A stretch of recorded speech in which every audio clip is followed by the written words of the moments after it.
This great assembly of men and women before you, for your word says in Romans 13:1, let every soul be subject to the governing authorities, for there is no authority except from God, and the authorities that exist are appointed by God. Therefore, I know you have placed these people in leadership for such a time as this, that they would seek you as Moses did when he wrote in Psalms 90:17, let the beauty of the Lord our God be upon us, and establish the work of our hands for us. Yes, establish the work of our hands. So I pray for guidance in the issues that are brought forth today. Lord, may they labor together with respect and unity. May your hand guide their way as they work through the many complex and complicated issues for the good of the people of Nebraska. So we ask these things in the name of Jesus Christ. Amen. I recognize Senator Lowe for the Pledge of Allegiance. Please join me in the Pledge of Allegiance. I pledge allegiance to the flag of the United States of America and to the republic for which it stands, one nation under God, indivisible, with liberty and justice for all. Thank you. I call to order the 59th day of the 108th Legislature First Session. Senators, please record your presence. Roll call.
Mr. Clerk, please record. There's a quorum present, Mr. President. Thank you, Mr. Clerk. Are there any corrections for the journal? I do have one correction. On page 1026, line 32, strike LB 910 and insert LB 183. That's the only correction today. Thank you. Are there any messages, reports, or announcements? I do, Mr. President. Communication from the governor concerning the resignation of Senator Geist and the appointment of Senator Carolyn Bosin to the Nebraska Legislature. Additionally, Attorney General's report from the Attorney General to address to Senator Danielle Conrad. That's all I have this time, Mr. President. Thank you. While the legislature is in session and capable of transacting business, I propose to sign and do hereby sign legislative resolutions 79, 80, 81, 82, 83, and 85. Senator Rabel would like to recognize our physician of the day, Dr. Christy Keim of Lincoln, Nebraska. Please stand and be recognized by your Nebraska legislature.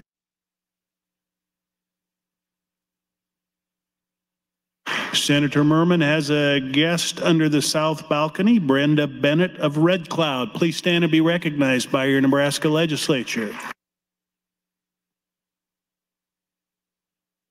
I recognize Speaker Arch for a message. Thank you. Colleagues, as we begin the week, I'd like to remind senators that when you leave the floor and do not plan to be readily accessible to return to the chamber for a call of the House, you need to ask to be excused with Jenny or other staff at the front desk before you leave. Once we are under call, you or your staff are not allowed to call in to excuse you. So more than once last week, we were waiting on senators who were not excused to return for a call of the House, and the sergeant-at-arms were unable to easily locate the person and ask them to return to the chamber. So please keep that in mind if you're going to leave the chamber for an extended period of time. If you have not had a chance to welcome Senator Bosin, welcome Senator Bosin.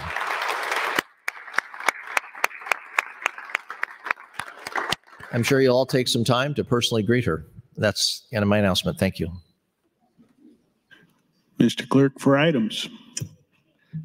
Mr. President, first bill on the agenda. First of all, Senator Clements, I have a motion MO 920 to indefinitely postpone pursuant to Rule 6, Section 3F with a note you wish to withdraw. In that case, Mr. President, Legislative Bill 815, introduced by Senator Arch at the request of the governor. It's a bill for an act relating to appropriations, appropriates funds to the payment of salaries of members of the Nebraska Legislature and payments made as provided in Chapter 68, Article 6 for fiscal year 23-24 and fiscal year 24-25, provides an operative date and declares an emergency. Bill was read for the first time on January 25th of this year and referred to the Appropriations Committee. That committee placed the bill on general file. There are no committee amendments. I do have other amendments, Mr. President. Senator Clemens, you're recognized to open. Thank you, Mr. President and colleagues. LB 815 is the first of the budget bills to be debated this year. It was introduced by the Speaker at the request of the governor and is part of the governor's biennial budget recommendations. This bill makes appropriations each year of the biennium for the salaries of we 49 state senators. This separate appropriation bill is required by the state constitution, and it funds the $12,000 annual salary of each senator, plus the corresponding 7.65% employer contribution for Social Security and Medicare taxes. This legislative bill contains the emergency clause and becomes effective July 1, 2023. LB 815 was heard in the Appropriations Committee on February 13, 2023. It was advanced to general file with an 8-0-1 vote. Please vote green to advance this necessary budget bill to select file to fund your salaries for the next 2 years. Thank you, Mr. President. Thank you, Senator Clemens. Mr. Clerk, for an item. Mr. President, a few motions. Senator Clements would offer MO 918 to bracket the bill with a note he wishes to withdraw. Additionally, MO 919 from Senator Clements to recommit LB 815, also with a note he wishes to withdraw. Mr. President, first item, Senator Kavanaugh would move to amend LB 815 with AM 1266. Senator Michaela Kavanaugh, you're recognized to open on your amendment. Thank you, Mr. President. Just grabbing AM 1266. 66. Okay. Thank you. Good morning, colleagues. Welcome to our new colleague. And this is just going to be more of the same. So I filed, I don't know how many amendments so far this morning. I appreciate that Senator Clements filed his motions and withdrew his motions. I did not file any motions on the budget bills. I honestly was a little confused by this bill and the next one and the next two, actually. So we have the salaries for the legislature, then the salaries for the constitutional officers, the claims against the state, and the judges' salaries. And the claims against the state is sort of a separate one here, but the three salary bills, I don't recall voting on those as separate bills in the past. We do? We always vote on them separately? Or are they usually bundled together? Oh, we always vote on them separately. They seem like they could be something that was bundled together to save time or be done separately to give me an opportunity for more time. So I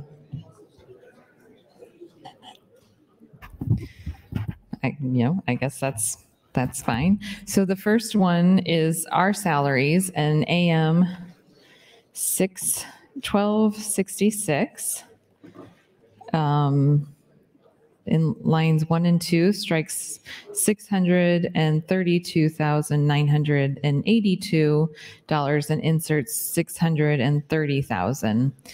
So it's, rounding it down to $630,000, which just lowers, I guess it wouldn't lower our salaries per se. I suppose it would cause some mucking up if we were to adopt this amendment with the Social Security match. So I wouldn't recommend voting for the amendment, but I mean, it's a change of $2,982. Probably not worth the accounting frustration to adopt this amendment, but you're certainly welcome to vote for it if you want. So I think it's interesting to have this conversation about our salaries because we make $12,000 a year. We don't get health insurance. You can participate in the state health insurance plan if you pay for it 100% out of pocket, which I know some in the body do because as small business owners, it's actually more feasible for you than otherwise buying it on the market or independently. So many people do buy it through the state, which is really more than our salary. So then you end up paying the state money. But we make $12,000 a year. And there was, during this last election cycle, there was a lot of attacks for members of the legislature that voted for a bill that changed our salary. And we actually can't change our salary because it's in the Constitution. It's a constitutional amendment. So when we vote on changing our salary, what we are actually doing is voting to put it to a vote of the people to change our salary. And there was a lot of attacks on members who voted to allow the people of Nebraska to vote to change our salary, saying that we were trying to double our salary. Well, let me just tell you, I would love it if we double our salary. You know what? I'm going to be bold and say, I would love it if we tripled our salary. It still wouldn't be a livable wage. If we tripled our salary, it would be $36,000 with no health insurance. That is not a livable wage. And I would definitely vote for that. So part of the problem with getting a representative body in the legislature is the salary. It is a barrier to entry for everyday Nebraskans who might want to run for office. You have to have the financial means to do it. And you'll notice that all of the people that have children in the body that are under grade school age, we'll say, all of the people in the body who have grade school age or younger children live within an hour of the Capitol. Because we can't afford to live further away. And we also are pretty much the low wage earners in the body as well. Most of us that have children, I think most, are like trying to do jobs on the side, whether it's real estate or lawyers or taking care of your professional clients, and trying to balance that workload, because we can't afford to not work outside of the legislature, and we can't afford to be further than an hour away from our children. It is a huge barrier to entry. And so here we are, making $12,000 a year. I'd say it's purely for the love of it, but I'm not sure that that's even accurate anymore, because it's certainly not the most fun job I could have. It's a very important job, but it's not really an enjoyable job at this point. It was enjoyable my first year. My first year, I really enjoyed the legislature. And I got to do some really cool things, accomplish some really great things, did a lot of bipartisan work, because inherently in the minority party in the legislature, everything you accomplish has to be bipartisan, because you need a minimum of 25 votes to accomplish anything. And there are currently 17 Democrats, so clearly you cannot accomplish anything as a Democrat unless it is bipartisan. And I always loved that about the legislature. I loved the bipartisanship of it. My first year had a lot of that. I've talked before about how Senator Robert Hilkeman used his personal priority my freshman year for my bill. And it to this day is one of the most consequential things I'll have done in the legislature. And it's really, in a lot of ways, just an administrative bill, technical bill for protection orders. What was happening was that people were seeking protection orders and they were filing for the incorrect protection order. And as such, it was automatically thrown out, dismissed. I'm probably getting the terminology wrong. And so what my legislation did was made it so that the judge could essentially say, you filed for this type of protection order. What you meant to do was this type of protection order. So we're just going to switch it to that instead of just dismissing it outright. A small but very consequential change. There were other pieces to that piece of legislation, but that was the main thing. Another bill that I passed my first year was the Healthy Pregnancies for Incarcerated Women's Act. And the bill... 1 minute. The bill created a policy that you cannot shackle a pregnant incarcerated individual without reason, documentation, a whole process. It established a process. You can still be shackled, but there has to be clear reasons, guidelines, and it has to be documented. And one of the things that was a big obstacle for that bill was that everyone kept saying to me, well, they don't do this. We don't need this. They don't do this. I'm like, well, they don't document it. There's a difference. It's not documented. So we have no evidence as to whether they do it or don't do it, because they don't have to write it down anywhere. And without documenting it, we are not giving individuals who are pregnant and incarcerated an avenue for That's your time, recourse. Senator, but you're next in the queue. Thank you, Mr. President. An avenue for recourse if we do not document it, then we don't have an avenue for recourse. And sometimes an avenue for recourse is necessary. And so it is important to document things like that. So it took a lot of haranguing, but eventually I convinced my colleagues that this was a good thing to do. And I worked with the counties and the state and the YRTCs, and we got this enacted.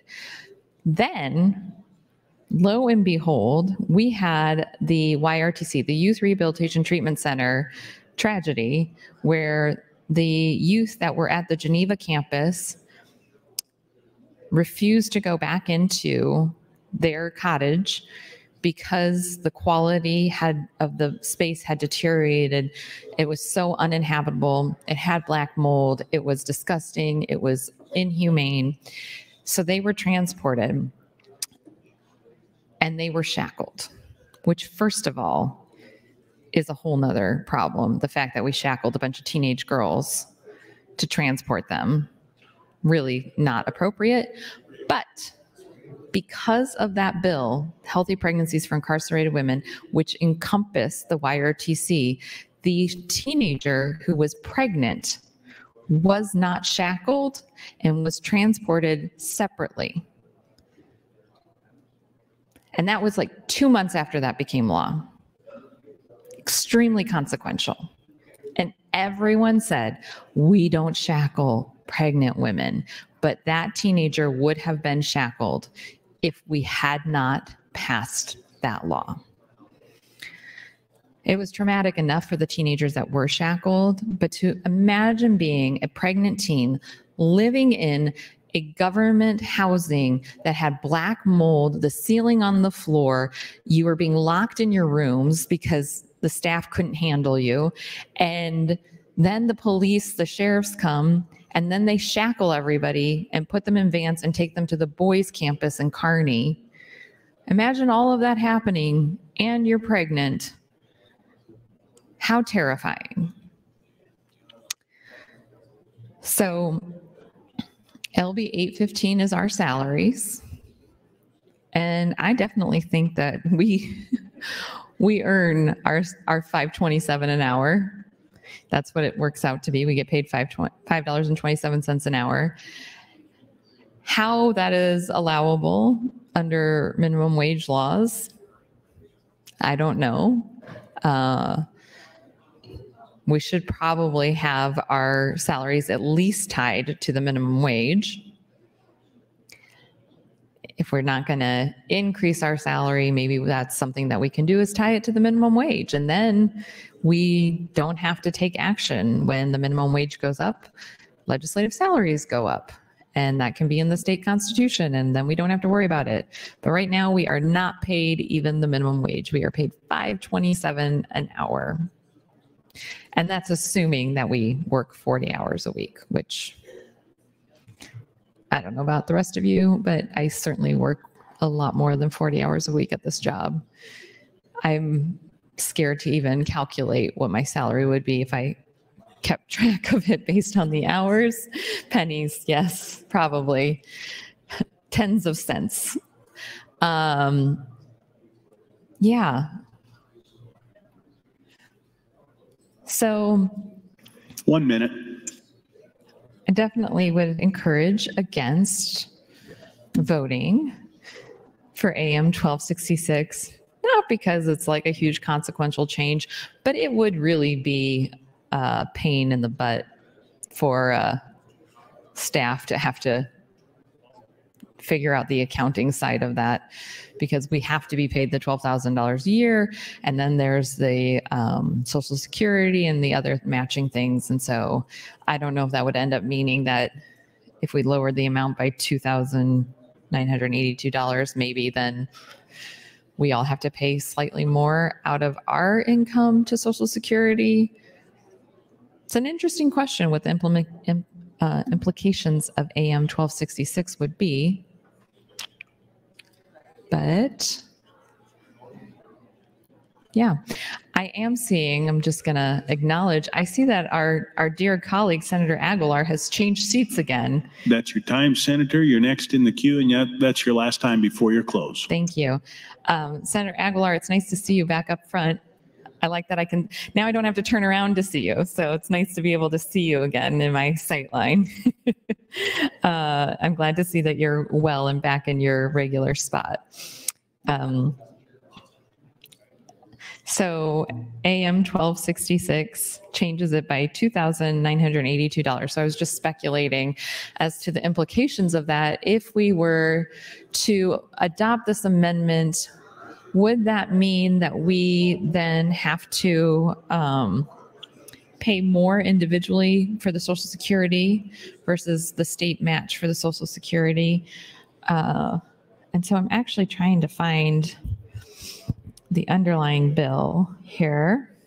Okay, it's placed on general file. We've got all the motions. Introduced copy. So it's on page 2, lines 1 and 2. Oops. So just going down here. Okay, so the general fund legislative program, payment of salaries, members of the legislature, and the payments to be made as provided by Chapter 68, Article 6. Total expenditures for permanent and temporary salaries and per diems from funds appropriated in this section shall not exceed $588,000. Total expenditures for permanent and temporary salaries and per diems. Interesting. Don't really understand what that means. Oh, so the total salaries, I see. So it's the salaries themselves can't exceed. So if we take 12,000 a year times the 49 of us, so 588,000 is just our salaries. So the additional 100, let's see here, not 100, minus 632,982. The additional $44,982, that must be the Social Security matching funds that Senator Clements mentioned in his opening. So this is separate from our per diems, which I wonder where that money is appropriated. You would think that it would be in LB 815 because this is the salary bill, but perhaps it's in the underlying budget. I mean, the exec board really approves our legislative per diems. So we make $12,000 a year, but when we are in session, we do get a per diem and we get a mileage reimbursement. And that certainly makes it slightly more possible, though not great, but slightly more possible for us to do the work while we're in session, to have the per diem and the mileage reimbursement. It helps cover our basic costs. So, we can eat and stay here when necessary. And the mileage reimbursement changes kind of based on what the federal mileage reimbursement is. But again, it's up to the exec board to authorize that change. So it went up for a short while when gas prices were really high.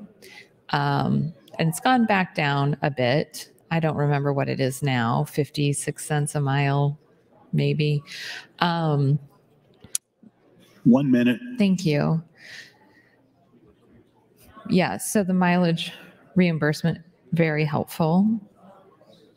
And your reimbursement is dependent upon how far away you live from the capital.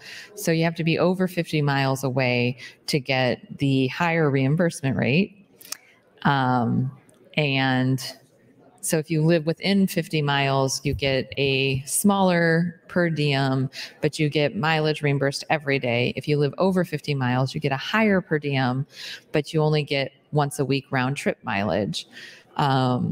The idea being that if you live further away, you're staying here during the week, so you don't need the mileage reimbursement going back and forth every day. You get a higher per diem to help cover costs for staying here. You do get mileage when we are not in session. When you come to the Capitol for business, you do get mileage on those days as well. And That's your time, Senator, and you're recognized to close on AM 1266. thank you, Mr. President. So you do get mileage on non-legislative days when you come to the Capitol to work. You don't really get mileage if you're doing work other places unless it's approved. So like when I was doing the YRTC Youth Rehabilitation Treatment Center Oversight Committee, and we were traveling around to Kearney and to Hastings and to Geneva, we did get pre-approved that we would get the mileage reimbursement for that specific work. But if I had just decided to go and visit those locations outside of the scope of that work, I would not get mileage reimbursement for that. Interesting distinction. And an important distinction. So you really have to get things sort of pre-approved.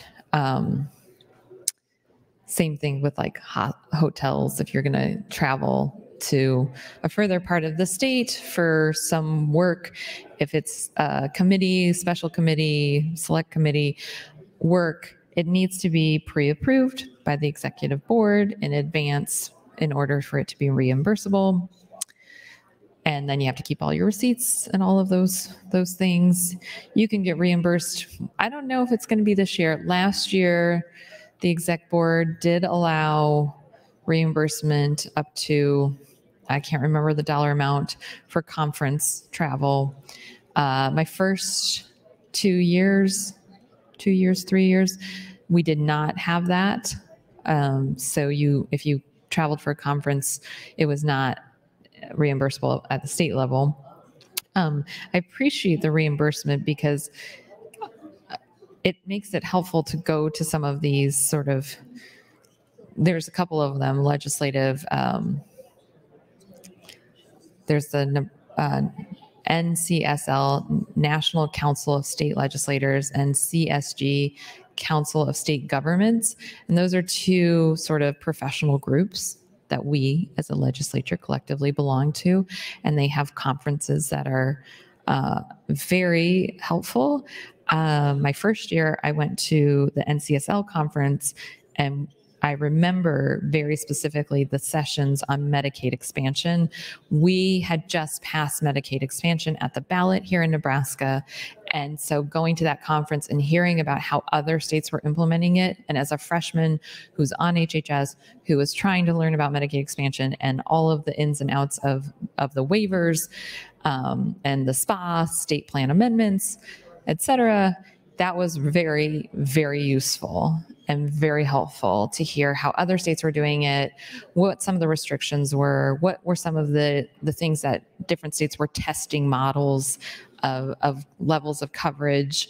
So it ended up really being one of the best learning experiences that I've had as far as the legislator goes. So I appreciate that the executive board now in the past year has approved expenses for traveling to conferences. So LB 815 is our salaries. And I think it was Senator Clements that spoke about the additional $44,000 on top of the $588,000 of our salaries is the state matching into our Social Security. Very much appreciate that. AM 1266 changes the amount from $632,000 to $982,000. $632,982. Thank you, to $630,000, and that's a $2,982 difference. Don't really recommend that you vote for it. It's kind of just a change. It's arbitrary. It might mess up the accounting, but I don't know. Maybe vote for it. See what happens. Maybe we all have to pay a little bit more in our Social Security tax if the state is paying a little bit less. the state can't pay us less than the 12,000 unless we don't appropriate the money at all. Then I suppose that would be a whole nother interesting exercise. If we don't appropriate our salaries, do we not get paid? And we're currently getting paid. So if we don't move LOB 815, what happens with our salaries? That's your time, Senator. Thank you. Sorry, do I have a?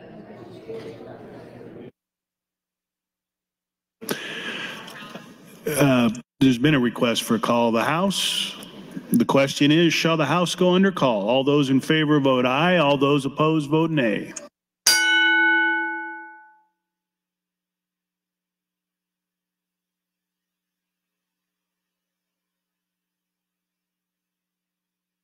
Record, Mr. Clerk. 14 ayes, 6 nays, place House under call. The House is under call. Senators, please record your presence. Those unexcused senators outside the chamber, please return to the chamber and record your presence. All unauthorized personnel on the floor, please leave the floor. The House is under call.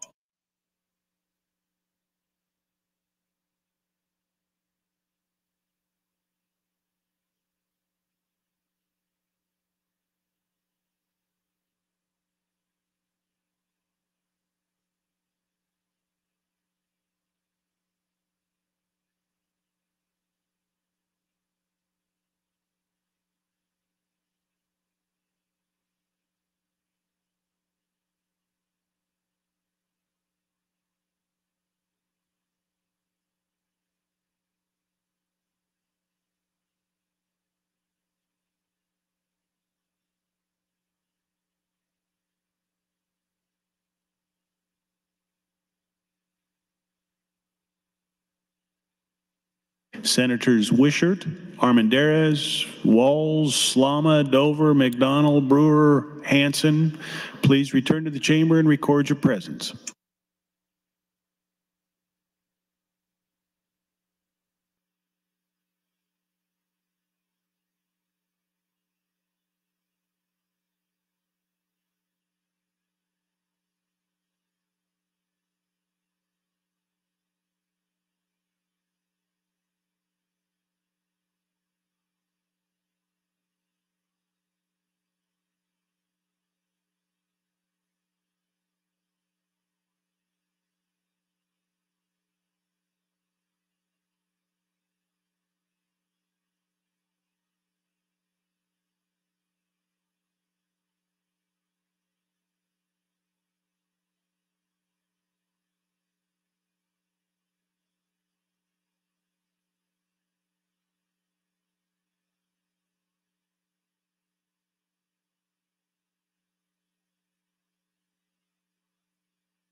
All unexcused members are present. The question is the adoption of AM 1266. There's been a request for roll call. Mr. Clerk. Senator Aguilar. Voting no. Senator Albright. Voting no. Senator Arch. Voting no. Senator Armendariz. Voting no. Senator Ballard. Voting no. Senator Blood. Voting no. Senator Bosson. Voting no. Senator Bostar. Senator Bostelman. Voting no. Senator Brandt. Voting no. Senator Brewer. Voting no. Senator Breezy. Voting no. Senator John Kavanaugh. Voting no. Senator Michaela Kavanaugh. Not voting. Senator Clements. Voting no. Senator Conrad. Voting no. Senator Day. Senator DeBoer. Voting no. Senator DeKay. Voting no. Senator Dorn. Voting no. Senator Dover. Voting no. Senator Dungan. Voting no. Senator Erdman. Voting no. Senator Frederickson. Voting no. Senator Holleran. Voting no. Senator Hansen. Voting no. Senator Hardin. Voting no. Senator Holcroft. Voting no. Senator Hughes. Voting no. Senator Hunt. Senator Ibaugh. Voting no. Senator Jacobson. Voting no. Senator Kauth. Voting no. Senator Linehan. Voting no. Senator Lippincott. Voting no. Senator Lowe. Yes. Voting yes. Senator McDonald. No. Voting no. Senator McKinney. Senator Mosier. No. Voting no. Senator Merman. Voting no. Senator Raybold. Voting no. Senator Reapy. Voting no. Senator Sanders. Voting no. Senator Slama. Voting no. Senator Vargas. Senator Von Gillern. Voting no. Senator Walls. Voting no. Senator Wayne. Senator Wishart. Voting no. Vote is 1A, 41 nays, Mr. President. The amendment is not adopted. I raise the call. Mr. Clerk. Mr. President, first an announcement. The Committee on Committees will meet in room 1525 at 10 o'clock. Committee on Committees, room 1525, 10 o'clock. Mr. President, Senator Michaela Kavanaugh would move to reconsider the vote just taken on AM 1266. Senator Michaela Kavanaugh, you're recognized to open on your motion. Thank you, Mr. President.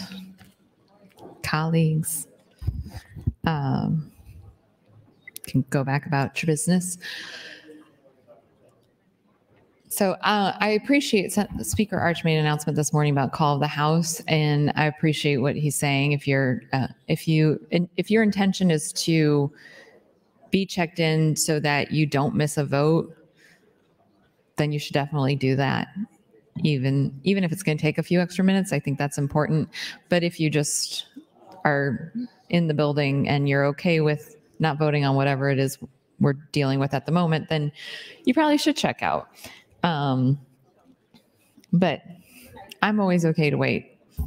If you want to vote on something, I am happy to sit here and wait until you are able to be here, because I understand people are going to walk out of the room because, I mean, otherwise you're just sitting here listening to me all morning. So, okay, so this is a motion to reconsider the vote on the amendment 1266. 1266 just changes the salary, or not the salary, it does not change our salary, to be clear, cannot change our salary, that is in the Constitution. It changes the amount appropriated for our salary and the state match to Social Security. So, just reconsidering the vote, and I'm looking at the committee statement, and I see that there was an opponent to this bill. The committee statement says that it's a request of the governor. It's part of the governor's biennial budget recommendations. This bill makes appropriations each year of biennium for the salaries and benefits of 49 senators. The separate appropriation bill is required by the state constitution and funds the $12,000 annual salary of each senator and the corresponding employer payroll contributions for Social Security. This legislative bill contains the emergency clause and becomes operative July 1, 2023. I am intrigued by the opposition testimony. I wonder if there's anyone from appropriations that could, would Senator Clements yield to a question? Senator Clemens, would you yield to a question? Yes. Thank you, Senator Clements. So there was one opponent to this bill. It was Open Sky. Do you know why they opposed the bill? Do you recall? No, I don't really recall. We get paid too much? No, I think it might have been that we're not paid enough to attract some people who couldn't afford to be here at this price. Okay. That's my recollection, but I wasn't sure about that. Okay. Well, that makes sense, but we can't change that in this bill. Right. It needs to be a vote of the people to change the senators' salaries. It does need to be a vote of the people. Thank you, Senator Clements. And Sorry. one more thing. Oh, yeah. The last time a increase in salary was proposed on the ballot, I voted no. What? Was that in the 80s? Sometime back then, yes. That's the last time I think we had an increase in salary. And so what goes around comes around. I guess it does. Oh, my goodness. Well, I hope that karma doesn't stick with us much longer. Me too. Thank you so much, Senator Clements. Appreciate the answer to the question. I always tell people when they complain about their politicians that they should vote for a salary increase because we only make $12,000 a year. If you want better politicians or elected officials, you got to, pay us a livable wage, right? Thank you, Senator Clements. Maybe next year, Senator Clements will be the main introducer of a salary increase for the legislature. We can get it on the ballot and he'll vote for it this time, I hope. Okay, so yes, so there was one opponent to, it was Open Sky Policy Institute, which not asking them yet, but I'll ask them later. That does make sense that they would oppose the salaries because the salary is set so low. Unfortunately, we can't do anything about that through this bill because we do need a constitutional amendment, which is a different type of bill altogether. I learned that important lesson / distinction my first year. So I have introduced a felon voting rights bill every year that I've been here.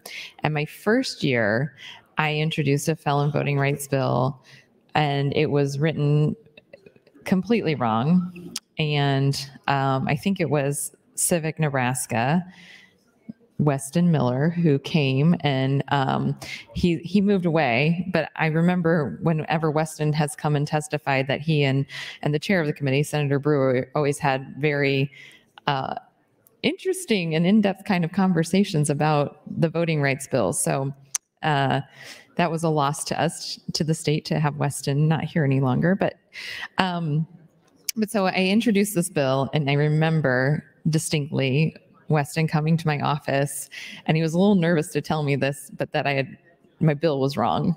It was written wrong, that it needed to be a constitutional amendment. So lessons learned. I think they actually opposed the bill as a result. So the next year I introduced it as a constitutional amendment, and I continue to introduce it as a constitutional amendment, which is just a different type of bill. So when you see a LB and then a number, that's a legislative bill. If you see LBCA, that's a legislative bill constitutional amendment. And the constitutional amendment then must go to a vote of the people. So I continue to introduce my constitutional amendment, which is a voting rights bill.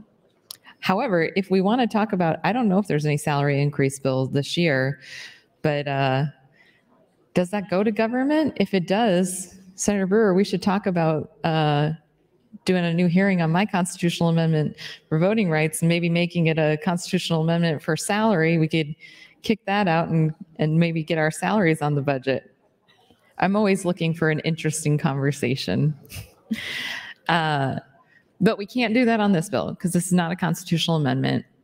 It is a bill about our salaries, but it is not a constitutional amendment, so it would not make sense to attempt that here. Okay, how much time do I have? 2 minutes, 22 seconds. And this is my opening. Yes. Yes, it is. And then I have 2 times and a close. Correct. Thank you, Mr. President. Okay, so we've got our salaries. This changes the salary amount. Not the salary amount. This changes, essentially what this changes is the state match for Social Security. And so I've made a motion to reconsider our vote on the amendment. I do anticipate that the motion to reconsider will fail. And then we'll go to the next amendment, which I'm not actually sure what the next amendment is in the queue. View details. I'm on the Uninet, which helps with knowing these things. So we're on my motion to reconsider. The next amendment would be 1267, I believe. Oh, which is sitting right on top here. This one, the next amendment, well, I don't want to spoil it. We'll get to that later. We'll get to that next. Okay, so I'm not sure what year our salaries were last increased. 1 minute. But I do believe it was in the 80s. And I think even if we had put on the ballot the last salary increase bill from last session, I think we still wouldn't have kept up with the inflation rate on that. So Nebraska legislative salaries. Legislative.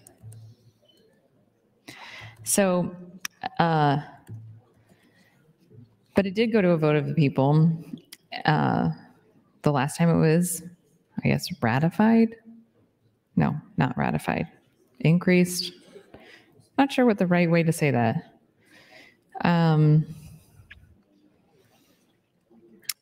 But it would be interesting to know if we had, when we increased our salaries last, if we had tied it to inflation or... That's your time, Senator. Thank you. Senator Bozen has some guests in the north balcony, 4th graders from a Lincoln Christian school. Please stand and be recognized by your Nebraska Legislature.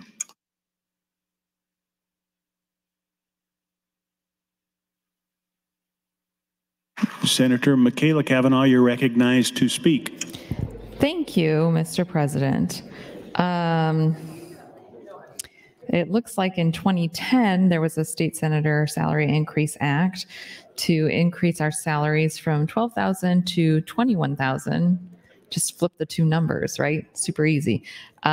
Including an annual adjustment based on the consumer price index. I think that's the CPI. And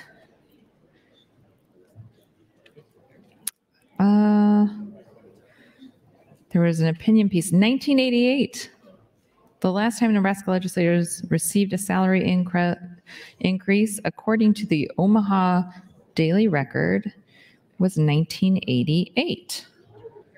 So of all the policies a state legislator could possibly advocate for, there are perhaps none that seem as shameless as trying to raise their own pay. Yet, there may also be no other budget item that costs the state so little money while having such a major impact on the citizens' reputation.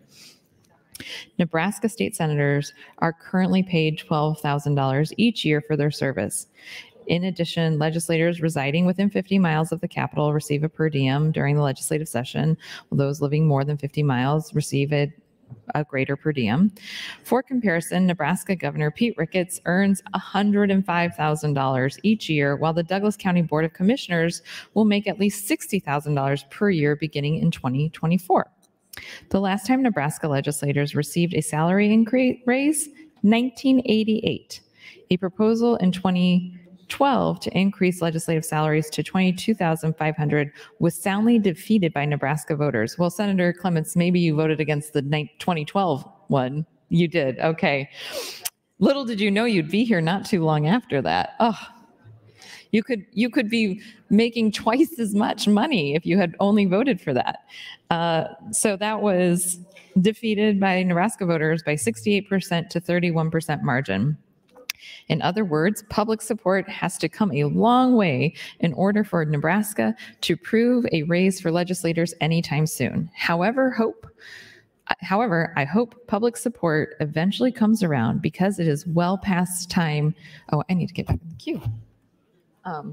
It is well past time. Sorry, I lost my voice. Time the state begins paying its lawmakers more.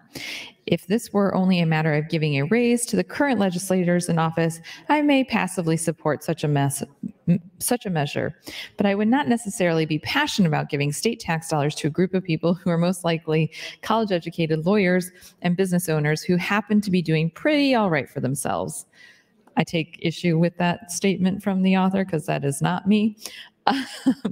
Instead, raising the salary is about who isn't in the chamber. More specifically, the working class Nebraskans who would be unable to make ends meet under a legislative salary alone. And if this talk of working class involvement sounds like a left-wing affair, it's important to note that even fiscal conservatives are on board with the increased spending. Doug Kagan, president of Nebraska Taxpayers for Freedom, said in a 2018 AP News article that the people we want to run as conservatives, they have real jobs and can't run for legislature because they can't afford it. According to the U.S. inflation calculator, $12,000 in 1988 would be worth more than $28,000 today. It would serve both the legislators and the state well to enact an increase. 1 minute. Thank you. The National Conference of State Legislators classifies the Nebraska legislature as a gray legislature, meaning that the job of a state senator is not quite a full-time affair, but it would be nearly impossible to take on another job during session. The NCSL estimated that the average gray senator in a gray legislature works 74% of a typical full-time job on their legislative work in session, constituent service, interim committee work, and election campaigns. I'm going to pause there until my next time, and I would say that I think that the interim work can be just as intense and laborious as the regular session work. And we should be a full-time legislature, not a part-time legislature, because the work of the state is never done and it is important and should have our dedication and attention. But it is very difficult to do that when you make $12,000 a year. Senator. Thank you. Thank you, Senator Kavanaugh. Senator Conrad, you are recognized to speak.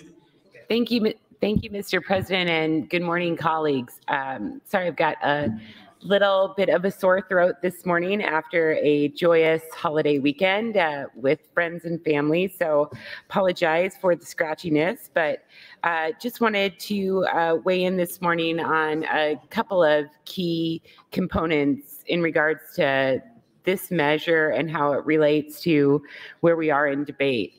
Of course, this salaries measure is a requirement, a core component of our overall budget package at each stage of the biennium, the first stage of the biennium, first year of the biennium. So it's non-controversial. It absolutely must move forward. It is required of us, as is the obligation to pass a budget. But since we have an opportunity this morning with a little extra time, it's good to think about how this fits into the overall budgetary package, how this fits into our overall fiscal bottom line. And we know that we have a couple of key issues hanging out there that we need to learn more about before we finalize matters in the coming weeks together.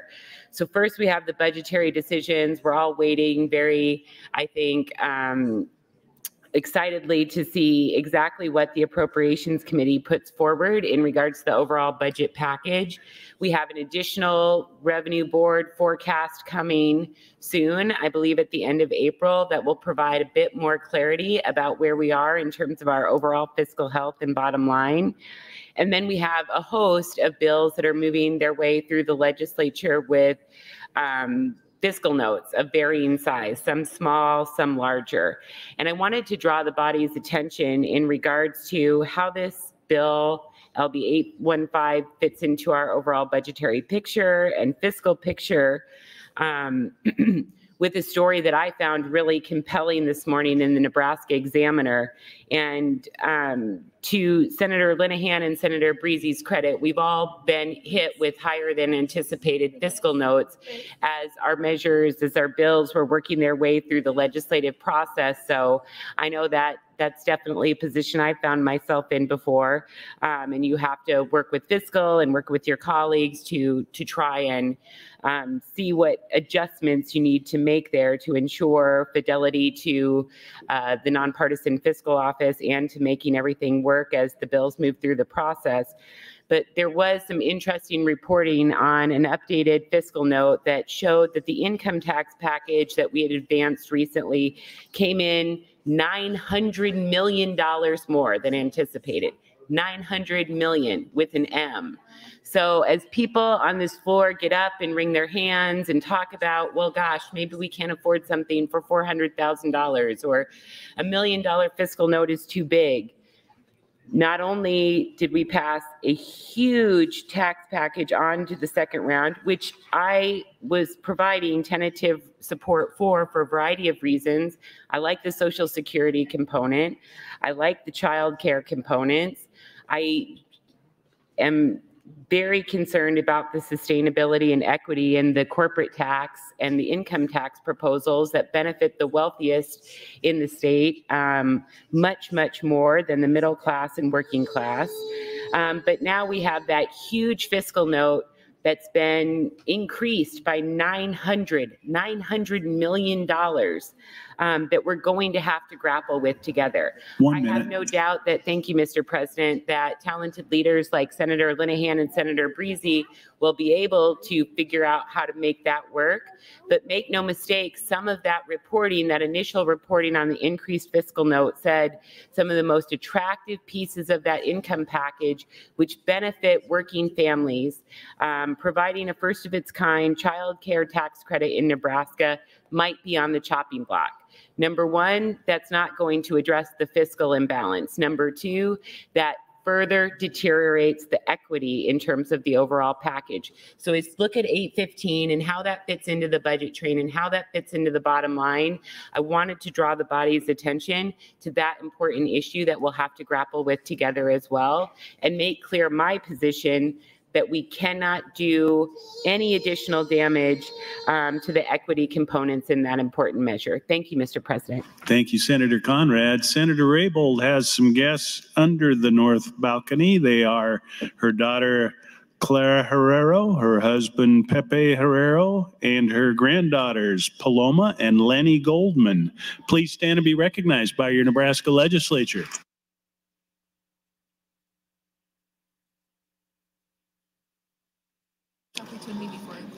Senator Michaela Cavanaugh, you're recognized to speak, and this is your last opportunity before your close. Sure.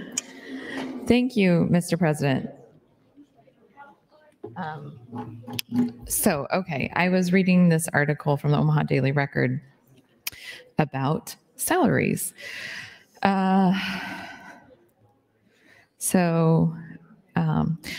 If a full-time job is assumed to be 40 hours, a 40-hour week, the senators who are getting paid $12,000 per year are only getting paid just over $8 an hour for their service, below the Nebraska minimum wage. We are actually getting paid $5.27 according to our monthly statements. We make $5.27 an hour, so well below minimum wage. And while this may be all right for those with law practices or other sources of income, this system makes it nearly impossible for anyone without other means of personal funding to consider running for the unicameral.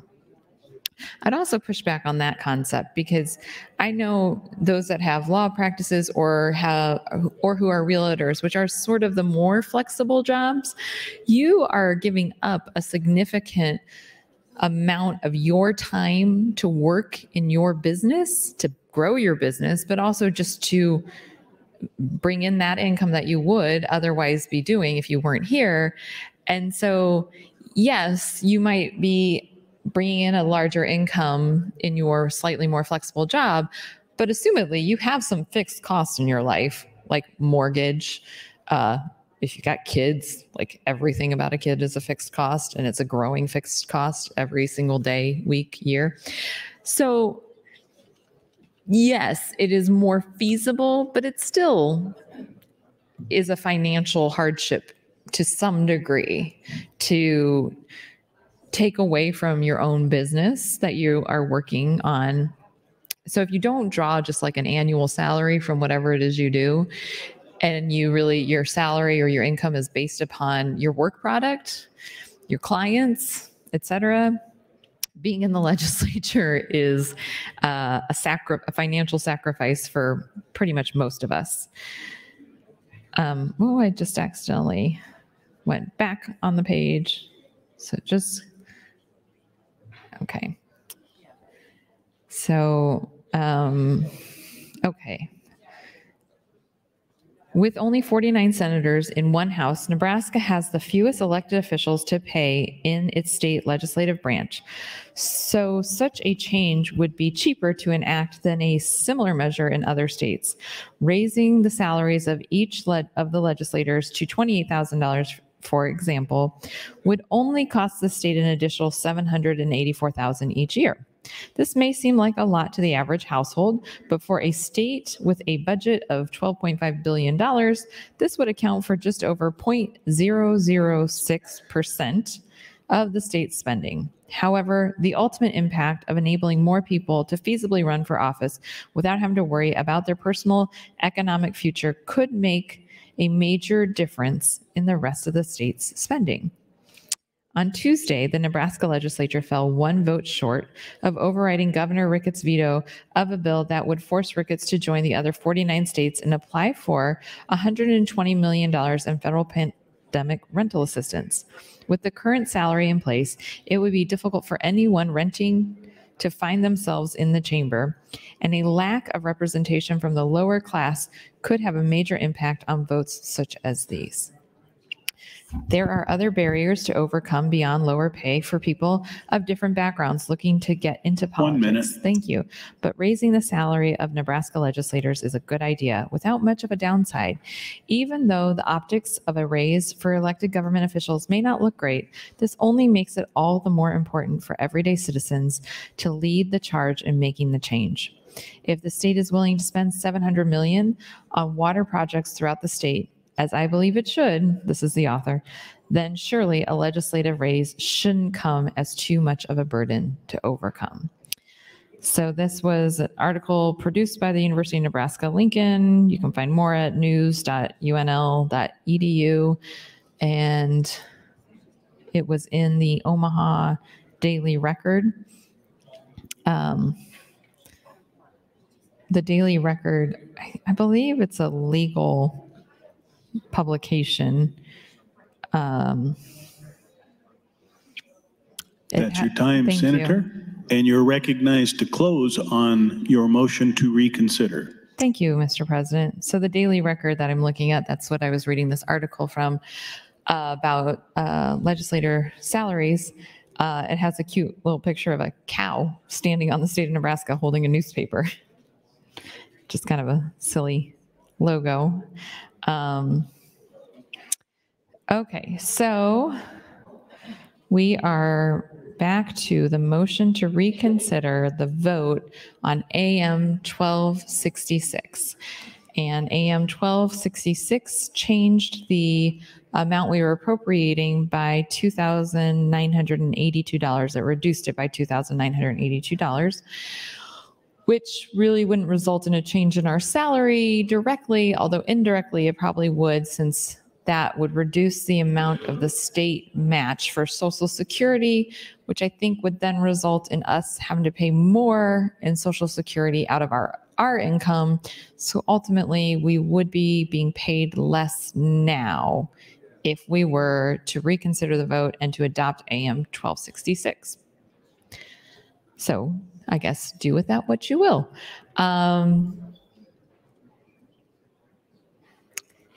Yeah, so we are going to have, I think the next amendment is going to be 1267.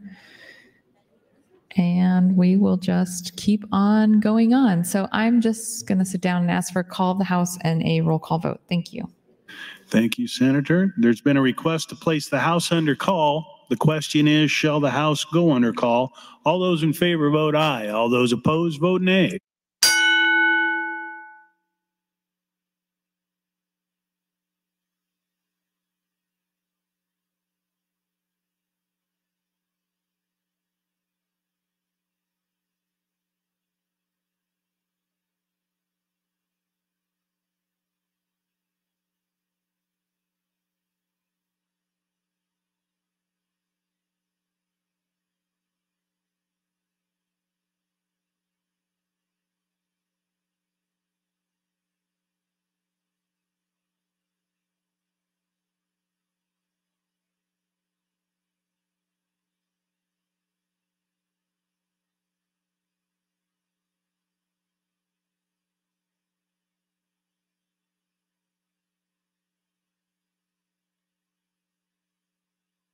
Record, Mr. Clerk. 14 ayes, 16 nays, place House under call. The House is not under call. The motion is motion 933 to reconsider. The question is the motion to reconsider. All those in favor vote aye. All those opposed vote nay. Request for a roll call vote. Mr. Clerk. Senator Aguilar. Voting no. Senator Albright.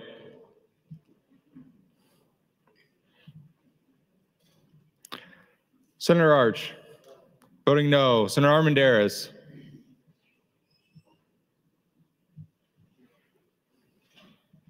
Senator Ballard.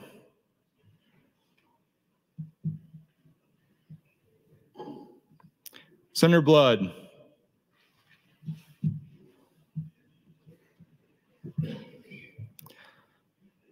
Senator Boston. Voting no. Senator Bostar. Voting no. Senator Bostelman. Voting no. Senator Brandt. Voting no. Senator Brewer. Voting no. Senator Breezy. Voting no. Senator John Kavanaugh. Voting yes. Senator Michaela Kavanaugh. Not voting. Senator Clements. Voting no. Senator Conrad. Voting no. Senator Day. Senator DeBoer. Voting no. Senator DeKay. Voting no. Senator Dorn.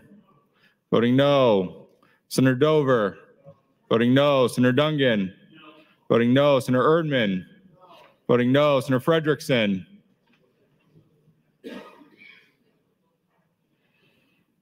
Senator Holleran. Voting no. Senator Hansen. Voting no. Senator Hardin.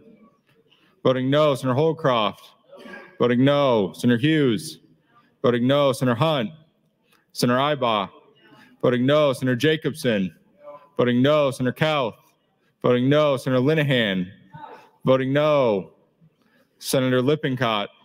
Voting no. Senator Lowe. Voting no. Senator McDonald. Voting no. Senator Mosier. Voting no. Senator Merman. Voting no. Senator Raybold. Senator Reapy. Voting no. Senator Sanders. Voting no. Senator Slama. Voting no. Senator Vargas. Senator Vargas. Voting no. Senator Von Gillern. Voting no. Senator Walls. Voting no. Senator Wayne. Senator Wishart.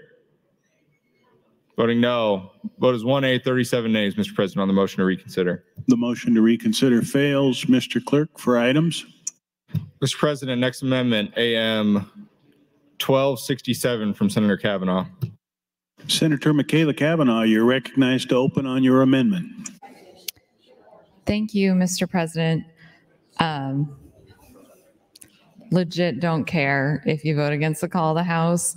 It is a courtesy to the rest of you that I do a call of the House when I'm going to do a roll call vote. So if you want to be rude to your colleagues, and Senator Bosman, you are brand new here, you voted against the call of the House. The Speaker voted for it. Chairs of committees voted for it. You might want to take a cue on day one of maybe not being uncollegial immediately, but you can do you, that's fine. I'm going to do a call of the House every time I do a roll call vote because I think it's rude to do a roll call vote and not give you all the opportunity to vote. If you all want to not give each other the opportunity to vote on roll call votes, that's totally up to you. Totally up to you. If you want to be rude to each other, you're not being rude to me. I'm here. I'm here. I'm going to vote. I'm here. So if you want to be rude to one another, be rude to one another. Okay, so AM 1267, it is a striking of the same amount, 632,982, and inserting 642,982. So it is an increase of $10,000. How that works, I have no idea. Hypothesizing, if we were to adopt AM 1267, maybe the state would put in a higher percentage match for Social Security. They can't pay us more than $12,000, so maybe they would do nothing. Maybe if we adopted AM 1267, nothing would happen because we're really authorizing the money, but we don't have, that doesn't mean we have to use the money. So again, an interesting concept. If we authorize an additional $10,000, are we required to use it? Or can we be like our state agencies where we appropriate funds and they refuse to use them and our government becomes dysfunctional because they refuse to use the funds that we've appropriated for them? I don't know. Certainly something to consider. So, I don't know what time we started this bill, 9:15-ish, 9:13. So it has 8 hours because it's general file, and it, I don't believe, has any more motions pending. Senator Clements filed motions and then withdrew the motions, I think. Gotta go back to the Uninet homepage. So let's see here. He filed a motion to recommit and to indefinitely postpone, withdrew. Two motions have been withdrawn. And then I filed a motion, which we just had, that failed. So, is that motion still pending? Well, okay. So then we've got a few more amendments. I think I've got 1, 2, 3, 4, 5. Oh, no, more than that. 6, 7, 8. No. Minus this one and the last one, I have 6 more amendments and 6 more motions to reconsider. Which kind of goes back to what I said, I don't know how many weeks ago when we had our rules debate, that filing a motions change or rules change mid-session does not hinder me. It just changes my approach. And that is just something that seems to, I mean, everything here seems to be very directed towards me, which is strange. Like not voting for a call of the House, that's directed towards me, but you're not hurting me, you're hurting each other. Rules change, directed towards me, but you didn't hurt me. You just kind of hindered each other again. You kind of gave, not kind of, you did. You gave a lot of power and authority to whichever senator got motions filed first, and then they control the motions. They control whether motions go up for a vote or whether they get pulled immediately. So, and I can do other things other than motions. Clearly, I can do other things. So Why am I spending time on LB 815? Well, obviously it's important. We want to be good stewards of taxpayer dollars. It is an appropriation of funds, and it is appropriation for paying ourselves. But the real reason I'm taking time on LB 815 is because I made a commitment to take time on everything to slow things down until LB 574 goes away. And as far as I am aware, nothing has changed on LB 574. No one has come up to me and said that they have reconsidered their position on LB 574. So here I am. And I would really love to be going for a walk outside right now because it is a beautiful day. And yesterday was a beautiful day. And Sunday was a beautiful day. But unfortunately, that is not the option available to me. And yes, I am making a choice. I am choosing to do what I am doing, and I am going to continue to choose what I am doing because I refuse to fail transgender children of Nebraska. I refuse to allow this body to legislate hate without it coming at a cost. There was an article, I think it was this weekend, maybe it was in last week, and I just saw it this weekend, about LB 574, and it quoted, I think it quoted Senator Hughes, Senator Jacobson, Senator Kauth, and talking about this amendment, benign amendment. I guess it's only benign if it doesn't impact your life.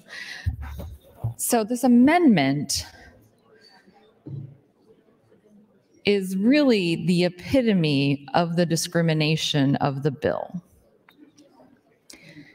If you are a teenager, if you are a teenage boy and you develop breast tissue, you can get surgery. Under the age of 19, you can get surgery to address that. And no one in your Nebraska legislature is trying to stop you from doing that. It is permanent. It is surgery. It is removing breast tissue. And no one in here wants to stop that from happening for you. No one. But if you were born a girl and you have breast tissue and you want to have it removed. 1 minute. No one is going to do anything about that in here. No one wants to stop that from happening. If you were born a girl and you want to have your breast tissue removed, we are not going to stop you. However, if you were born a girl and you want to live as a boy and you want to have your breast tissue removed, that's what this amendment stops. Bananas, right? Bananas. Bananas. That's what that amendment on LB 574 that everybody is just dying to get to because it's the grand compromise of discrimination and hate. That is what we are here fighting for. God bless us. We are bananas. We are bananas. That's your time, Senator.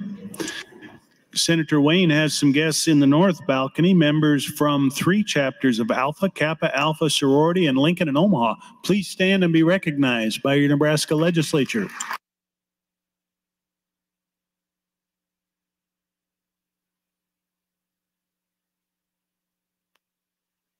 Senator Michaela Cavanaugh, you're recognized to speak. Thank you, Mr. President. So, why am I doing what I am doing? It all comes down to boobs. It all comes down to breast tissue. Whether or not you should have it, shouldn't have it, based on how you identify. Purely based on how you identify. It is literally the most discriminatory part of the entire bill, and it is the part that my colleagues have dug in on as is the most important part. They are not trying to take away breast augmentation for teenagers. If you are a girl and you want to live as a girl, we are not trying to take away your ability to have breast augmentation under the age of 19. If you are a boy and you want to live as a boy, we are not taking away your ability to have breast tissue removed if you are under the age of 19.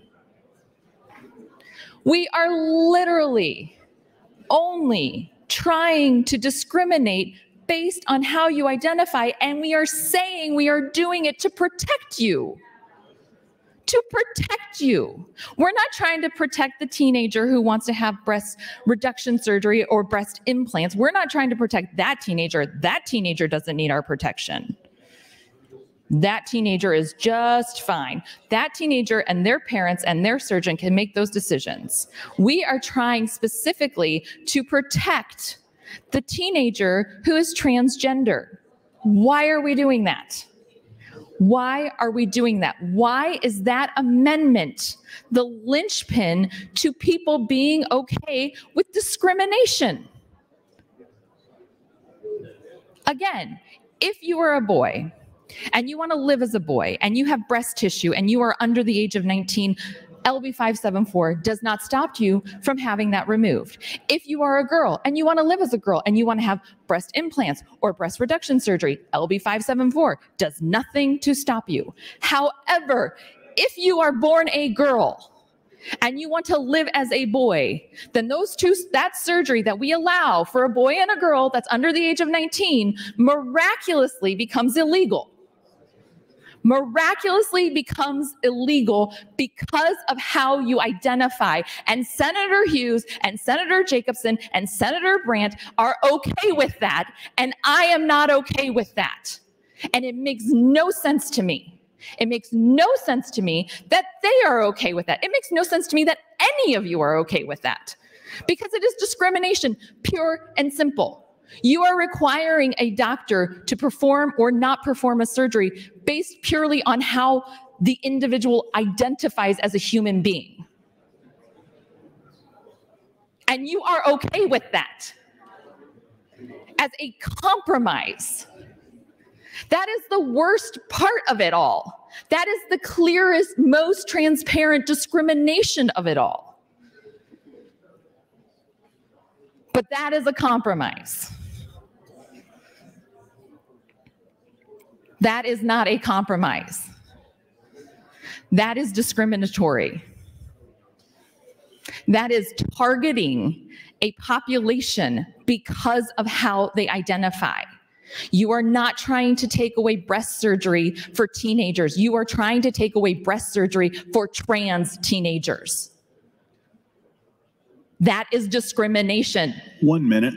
I shouldn't have to spend hours upon hours upon hours telling you that over and over and over again. You are discriminating against children because they are trans, not because you care about them, not because you want to protect them. Because they are trans, you are discriminating against them. I want to sit down. I am tired of talking about salaries and budgets and taxes. I don't want to talk at all anymore. But as long as you want to discriminate against a teenager because they are trans, I am going to talk, and I am tired of talking. I am tired of it. This is not a hard concept to grasp. You want to discriminate against teenagers purely because they are trans and for no other reason, because you're not trying to take away top surgery for non-trans children. No one in here is trying to take away top surgery for non-trans children. That's it is discrimination. Time, thank you, Senator Kavanaugh. Senator Linehan, you're recognized to speak. Senator Linehan waves. Senator Erdman, you're recognized to speak. Thank you, Mr. President. Good morning.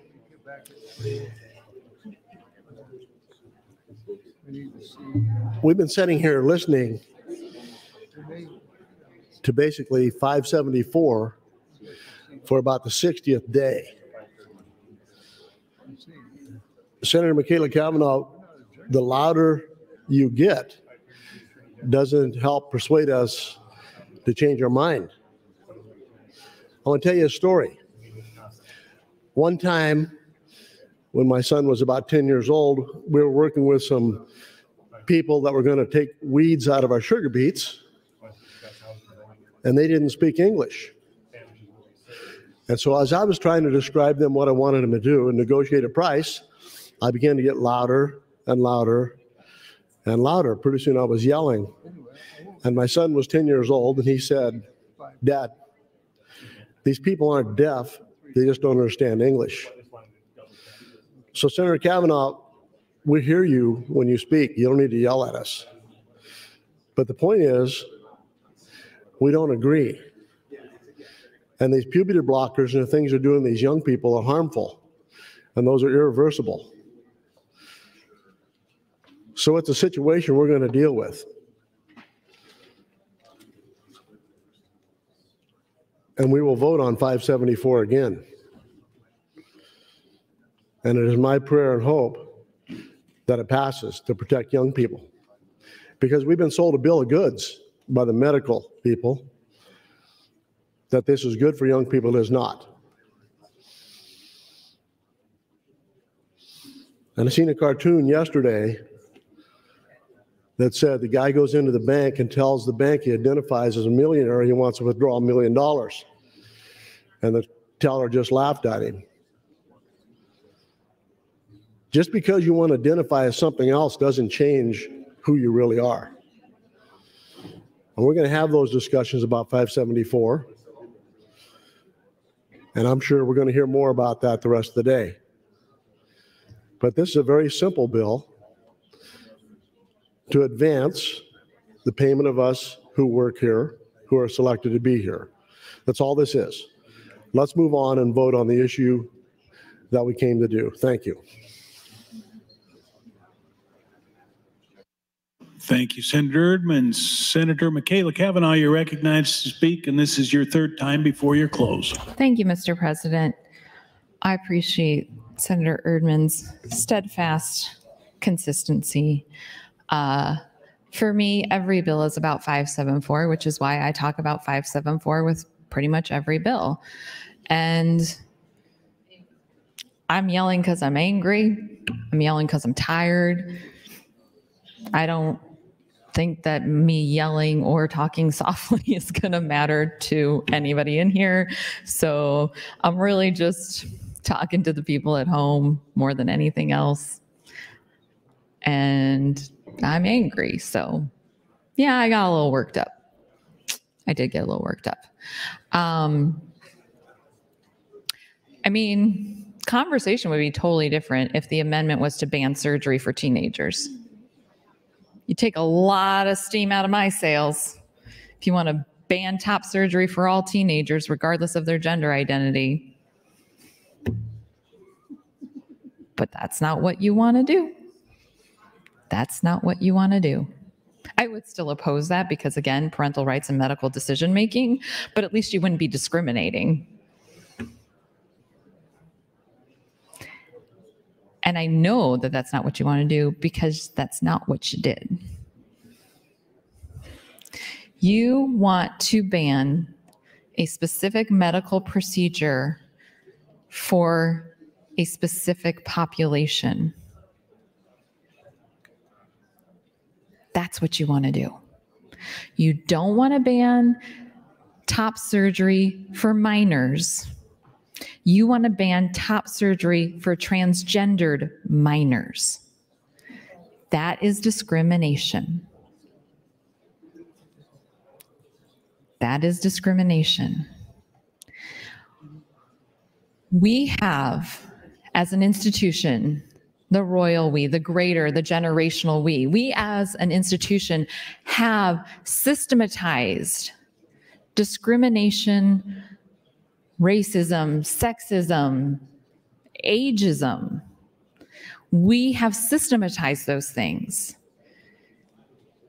I have been very clear and active since I first walked into this chamber that I had every intention of intentionally working to undo those systems, to undo systems of intergenerational poverty, to undo systems of systemic racism and sexism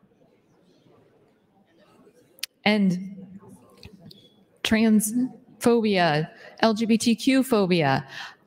That is one of my main goals in what I do when I am here, is to be intentional in getting rid of the systems that perpetrate harm on vulnerable populations.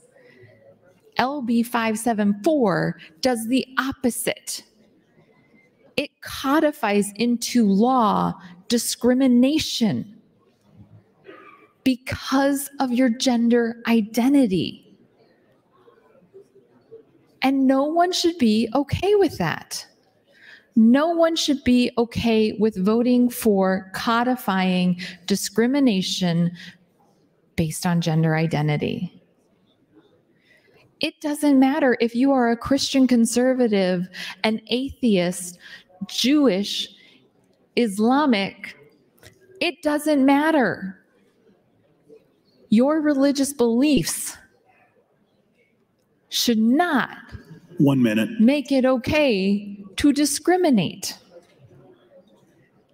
And as a Catholic, which is part of the Christian faith and tradition, I know it is not okay.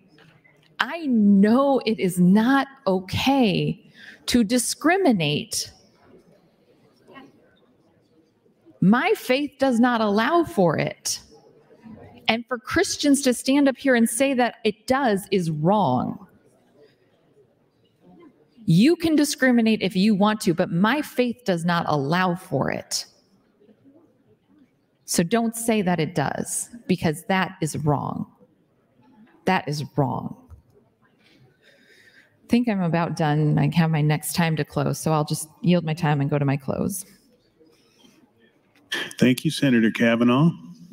Senators, the question is, My close. you're adopted. You're Yes. recognized for your close, Senator. Thank you, Mr. President. I know it's already a long morning. It's only 10:48. Okay, so we are on the budget, and this is our salaries. Our $12,000 a year. This amendment adds $10,000 to the appropriation. That will not increase our salary. Maybe it will increase the state match to our Social Security, or maybe it will do absolutely nothing. We will appropriate the money and there's no plan for the money, so it will just sit and be reabsorbed at a later date. I don't know.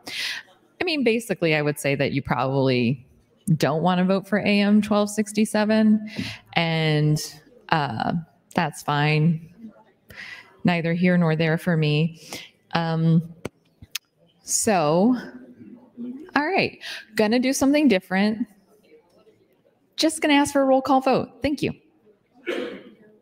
Thank you, Senator Kavanaugh. The question is the adoption of AM 1267. There's been a request for a roll call vote. Mr. Clerk.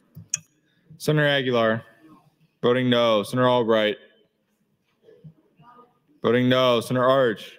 Voting no. Senator Armendariz. Voting no. Senator Ballard. Voting no. Senator Blood.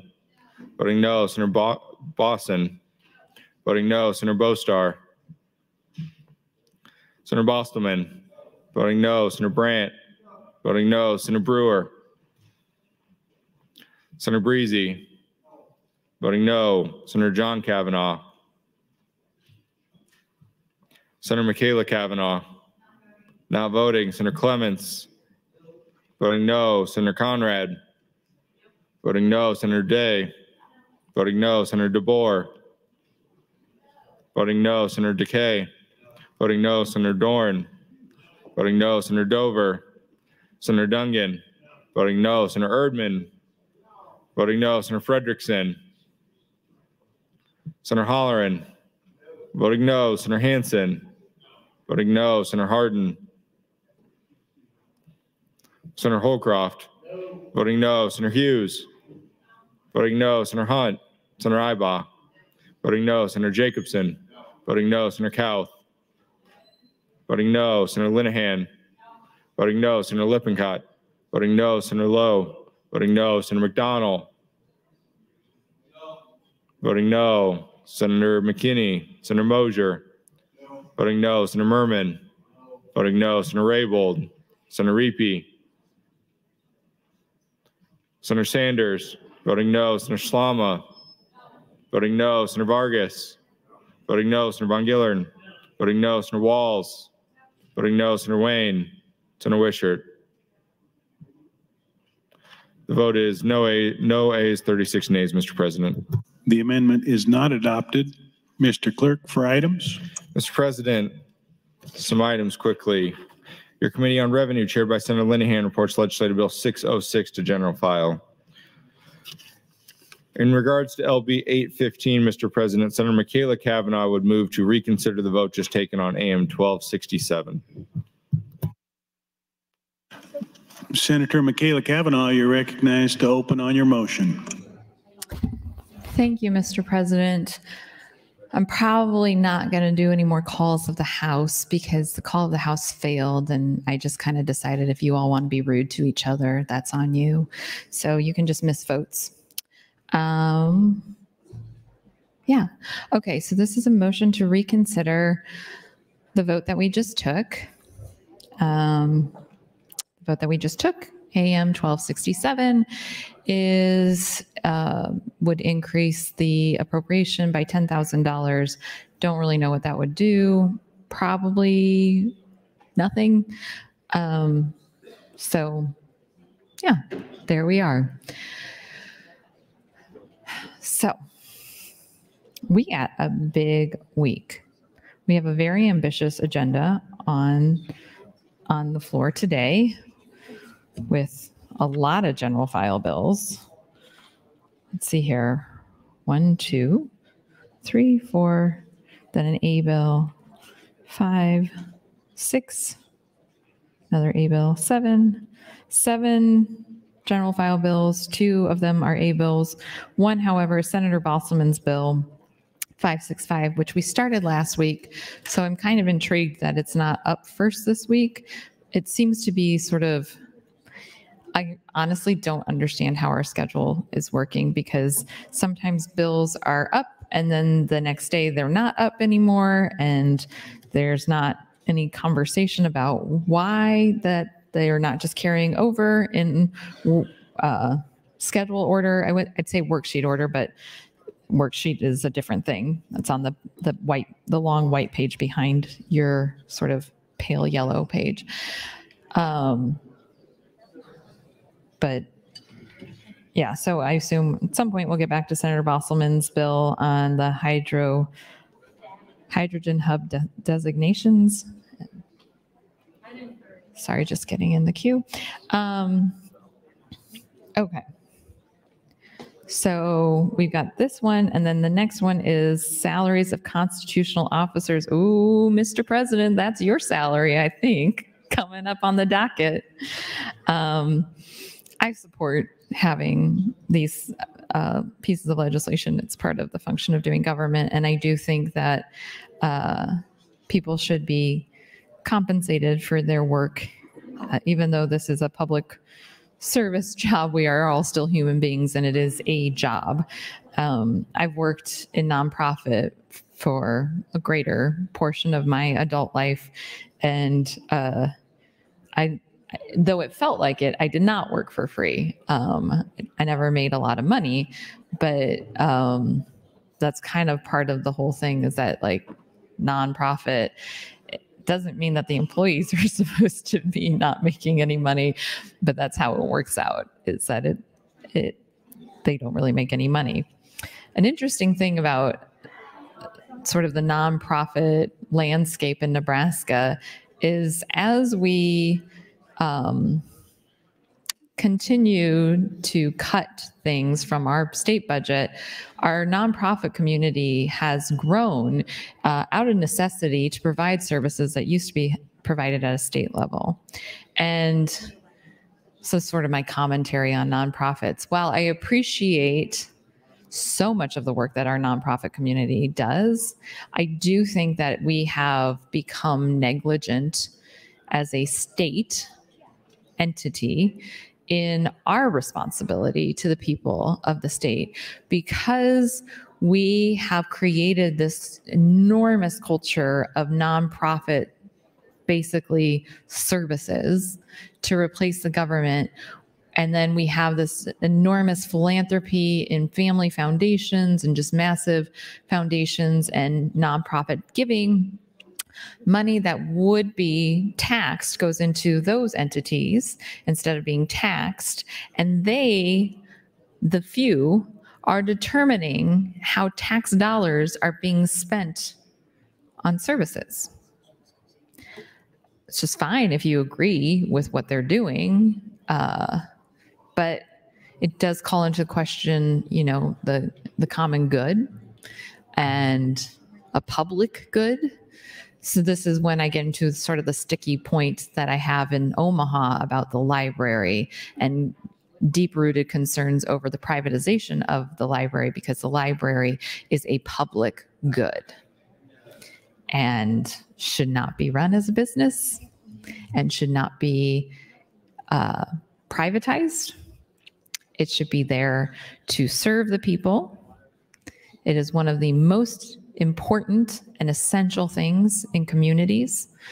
Our libraries have so many resources, and he doesn't like when I do this, but I'm going to talk about Senator John Kavanaugh for a second, and I don't think he's immediately visible, so he might not even know that I'm talking about him. So this will stay between all of us. Senator John Kavanaugh is the biggest consumer of public library. I have learned so much from him about what you can get through the public library system. One of my favorite things to discover was the Seed Library, which was started in Omaha. I don't know if it's just in Omaha or if other libraries have the Seed Library, but it was a grant that was written and approved. And so we now have a Seed Library in Omaha, and you just basically, you go to the library, and the old card catalogs that they don't use anymore because everything's digitized, but the old card catalog, like actual card catalog drawers, you go to those and they are card catalogs of seeds. And you check out, you don't return the seeds, but you check out, they have them all separated into little envelopes, and you check them out, and that's a great thing.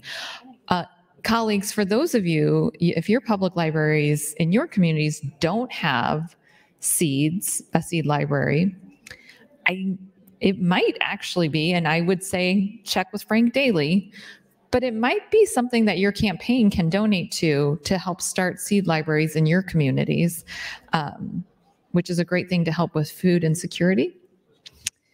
And,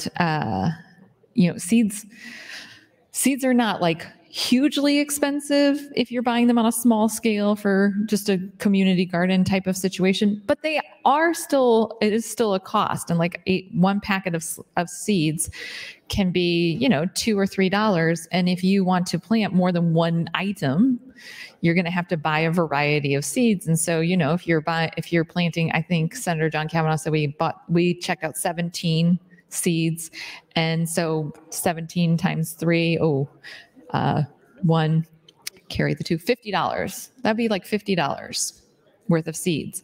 That is a substantial amount if you are trying to grow your own food because you can't afford food.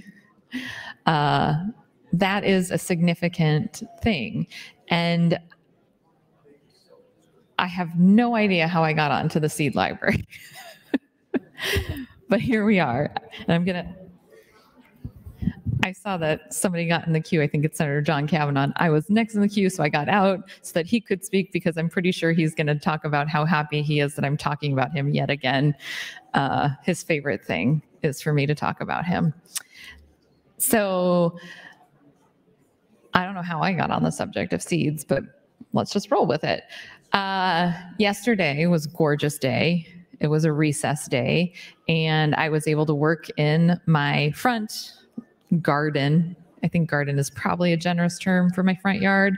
But I was clearing away all the debris and brush and things. And I have some plants that I actually transplanted from my parents' yard. I have some hosta and some sedums, and I love both of those because they're pretty, but also they're very hardy and they don't take any effort on my part. One minute. As much as I love gardening, that's just something I don't have the time to do. I do have raised beds in my backyard that I actually got when my middle child was a baby, and she was born in June 2015, and I constructed them while I was like 9 months pregnant. I really like a project, and especially one when I'm like super crazed. But I'm looking up at all the students up there, and I'm wondering if any of them are planting gardens this year. I'm sure we're going to recognize y'all in a minute, but right now I'm just talking about planting seeds in my garden. And the bill that we're talking about right here is about our legislative salaries. Super, super exciting stuff, right? I'm looking forward to hearing what school you all are with. They're going to announce you, I'm sure, in a few minutes. So I think you said I had 1 minute, so I'm about done. I'll yield the remainder of my time. That's Thank you, Mr. President. Time, Senator. Thank you, Senator Kavanaugh. Speaker Arch announces some guests in the north balcony, members from Leadership Sarpy County Chamber of Commerce. Please stand and be recognized by your Nebraska Legislature.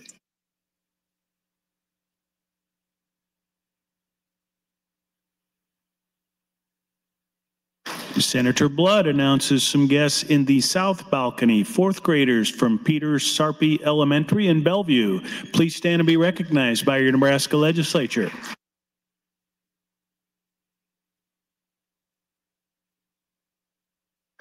Senator John Kavanaugh, you are recognized to speak. Thank you, Mr. President. For the record, I was here and I did hear the beginning of Senator Kavanaugh's remarks about the library. And I am a lover of the library. It's a great community resource, and we have a good library in Omaha and in Lincoln. And to tie it to the legislative pay, we're paid $12,000 a year. And I heard Senator Kavanaugh read an article earlier that 74% is what a part-time legislature does. So not 50% of the time, 74%. And then, of course, a lot of us are putting in more time than that. And I'm sure most of us are really doing something every day for our constituents in our districts, including going to community events, which I did this weekend. I went to an event celebrating the 10th anniversary of the community seed share in Omaha, which Senator Michaela Kavanaugh talked about last week and just talked about today. And at that event, they were very excited to have a senator there. And they were very happy that we talked about it on the floor of the legislature, and they were happy that I was picking up seeds for one of my fellow senators to share the Cherokee purple tomato, which was the seed of the year several years ago from the seed share, to share with my friend Senator DeKay. After we talked about it, he was interested, and so I got him that seed packet and brought it here, and they were very excited that we'd talked about it and that it had led to that sort of sharing. But we only make $12,000 a year, so we, of course, have to be frugal as well. And the library is a great place for anyone to be frugal. You get access to books. I use it for physical books. I use it for digital books. I use it for audio books. I even use it to take some classes. I started teaching myself the piano last year by getting a series of I guess it's called Great Courses or something like that, videos from the library. And I'm not there yet, but I'm working on playing a few songs, just self-taught piano playing. But through the Omaha Public Library and Lincoln Library, you have reciprocity. So you can come down. There's a library just a few blocks from the Capitol here. You can walk over your lunch hour and get a Lincoln Library card with your Omaha Library card. And then you can check out books online there as well, or physical books. And last week I walked down to the library and got a physical book for one of my kids that we've been reading at bedtime in the last couple weeks. So there's lots of that kind of stuff. There's community spaces. This event I went to was at the Benson Public Library in Senator Hunt's district, and they actually did come up and talk to me about Senator Hunt and how excited they are to have her representing them. So all positive feedback in your community, Senator Hunt. But the Omaha seed share was started 10 years ago at the Bunsen Public Library, just by some enterprising library staff member thought about this and wanted to start it. And they started with something like, 1,000 seed packets were handed out that year. And now 10 years down the road, I think they're at 67,000 seed packets get handed out. And you go and you check them out from the library, but you don't have to return them. And so you check out a packet. I think the packet I gave to Senator Kay of those Cherokee purples has 5 seeds in it. So if you go to a store and you buy a packet of seeds, sometimes they'll come with 20, 30, 70 seeds, which of course is way more than you're going to use in your garden. And so this is a great way, efficiencies, to split up those seeds and make sure more people get access to them. And they put them in these little packets and have pictures and some directions on them. And so gives people an opportunity to experience more seeds. I have started, I think it's about 120 seeds so far. I've got a few more I need to start that I just got this weekend.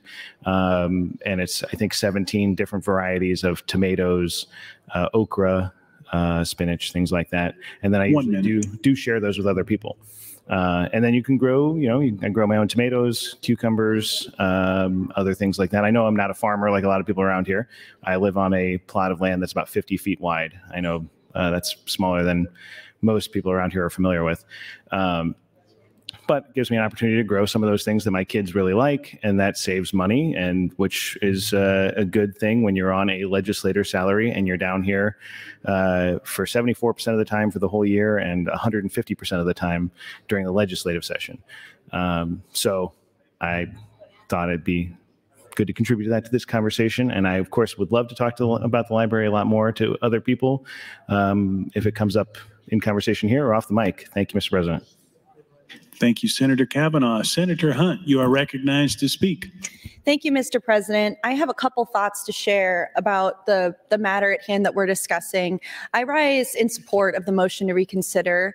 I'll oppose the amendment, and I rise in support of LB 815 to appropriate money for our salaries. I think it should be said that the reason Senator Erdman yells at people who don't speak English as their first language is probably not the same reason that Senator Michaela Kavanaugh has ever raised her voice or shown passion or modulated her pitch or volume. And isn't this, I'm sorry to do this, I'm sorry to be this way. Isn't this so like men to be like, you're being emotional and I can hear you just fine. But at the same time, relating this by telling a story about yourself yelling at a person who doesn't speak English, like, man, you are not talking about the same thing. But I need advice, actually. I learned about the Seed Library too. There's a couple people in Omaha who I go to for advice about the library. One of them is Senator Sarah Howard. She might rival Senator John Kavanaugh for Library Patron of the Year award. There was a long time, I will cop to this, admittedly, I am not checking out as many books these days as I typically would. When we're in the interim and we're not here in session, I'm checking out a lot of books. But right now I'm reading this book by Elie Mystal called A Black Guy's Guide to the Constitution. It is incredible. And I found it through a friend of mine, Jordan Del Mundo, who used to run Nebraska AIDS Project. And it's such a good book full of really well-reasoned arguments about just basically how the radical right has gone too far in a really extreme reading of the amendments of the Constitution. And it's great, but I've been reading that book for now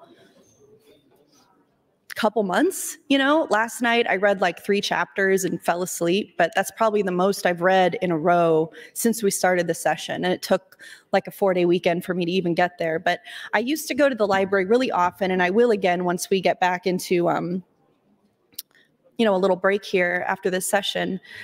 And Hunt and Howard, for Sarah Howard and Megan Hunt, in the holds section are right next to each other. And so what I would often do, with the permission of the librarian and the permission of Senator Howard, is grab her books or grab her mom's books and try to get those to her when I'm getting my own books. And she's done the same for me. So she's a huge library patron. Another one is Mickey Dietrich. She's a former librarian. And like 10 years ago, when I was running a dress design business, I made her wedding dress. Or I didn't do her dress, I did her flowers. And so I originally met her through my small business and have followed her career as a librarian, because it's incredible how much education you have to get to be a librarian. People, I mean, maybe people realize, I think a lot of people don't realize just how educated you have to be a librarian. And it's incredible. And it's a lot of hard work. And the people who end up becoming librarians are usually so passionate about record keeping, about archiving, about libraries, about literature. These are the people where, when we were growing up, I grew up in a town with a librarian who had been a librarian for 70 years, and her name was Mrs. Rembold. And when I was little, I thought it was Rumbles. I was having trouble understanding her name, so I remember her as Mrs. Rumbles, but it was Rembold. 1 minute. Thank you, Mr. President. And it's also where I learned to say the Pledge of Allegiance, because every couple times a week they would have story time in the morning, and Mrs. Rumble would start every story time with the Pledge of Allegiance. And I also didn't understand the words in the Pledge of Allegiance. I thought they were saying, "And to the republic for witches stand." And I thought it was kind of wild that like this nice old lady was like pledging allegiance to witches, but maybe that explains some stuff about me. But she was a woman who, when you come in with a kid or you are a kid, you describe the kind of book you're looking for. She knows exactly what you should read. And we have the same types of librarians at the Benson Library, at the Dundee Library in my district. And I've never been to a library in Omaha where it wasn't staffed by people who were so passionate about reading and books. That's your time. Thank you, Mr. President. Thank you, Senator Hunt. Senator Michaela Cavanaugh, you're recognized to speak. Thank you, Mr. President. Senator Hunt, that is so funny with the witches. There's like a whole thing about song lyrics and like not knowing song lyrics. I think there's a lot of fodder for how poorly I know a lot of song lyrics, but the motion is to reconsider the vote on the amendment to add $10,000 to the appropriation. That's what's on the board here. I'm watching these students walk in, and it's awesome to see them. Hello, everyone. I am wondering if there was a memo that went out that said you must wear black, white, or red, because I'm noticing that most of you are in black, white, or red. But I did see someone in the front row with the puffy sleeves. I love your top. It's not black, white, or red, but it's super, super cute. I look forward to when you're announced and we can find out where you all are from, but it's nice to see you up there. So I'm glad I started this conversation about libraries. I genuinely have no idea how I got on that track. It was a journey, I'm sure. And if I were to rewatch the footage, it would be very confusing, but here we are.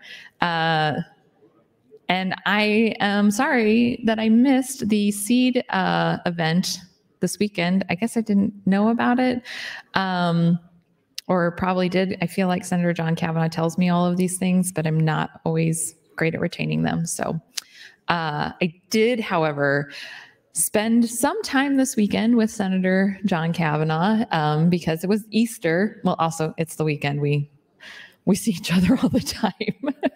But it was Easter this weekend, and so we celebrate Easter in our family. And we had an Easter egg hunt at my parents' house, and my kids have way too much candy.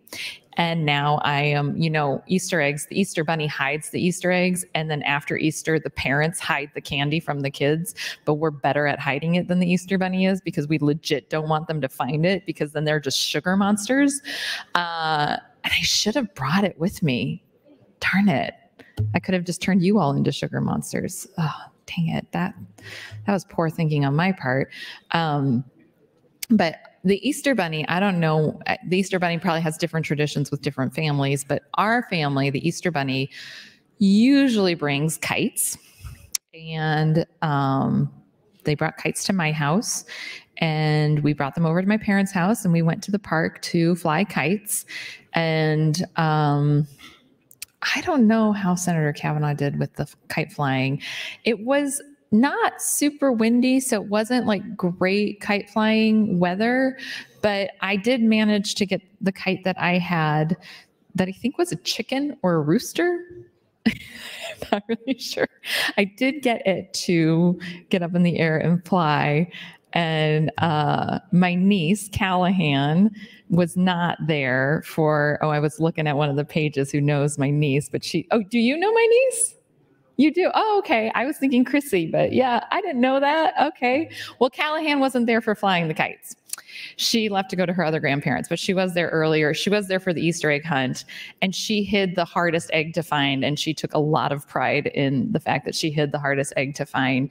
But Senator John Kavanaugh's daughter found the hardest egg to find, which it ended up being in an outdoor light fixture that was up high. So it was kind of hard for the little kids to find it.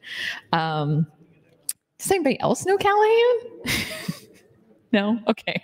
Like, how many pages know my niece? Okay. So apparently 2. So yeah, we had the Easter eggs, the Easter egg hunt, kite flying. I talked a lot last week about cheesy potatoes, and I did not make cheesy potatoes for Easter. It was disappointing. It was as disappointing for me as I'm sure it is for all of you to hear this, that I didn't make cheesy potatoes. But as I have previously discussed, my gallbladder, so having things like cheesy potatoes is not great for me right now. So why have the temptation? Instead, I had asparagus and salad, and it was fine. It wasn't great, but it was fine. And yeah, so that was Easter. And now I think I'm about out of time, so I will just get myself back in the queue. Do I have one more time after this? Yes. Yes. Thank you, Mr. President. Thank you, Senator Kavanaugh. Senator Linehan has some guests in the South Balcony, 11th and 12th graders from Elkhorn High School. Please stand and be recognized by your Nebraska Legislature.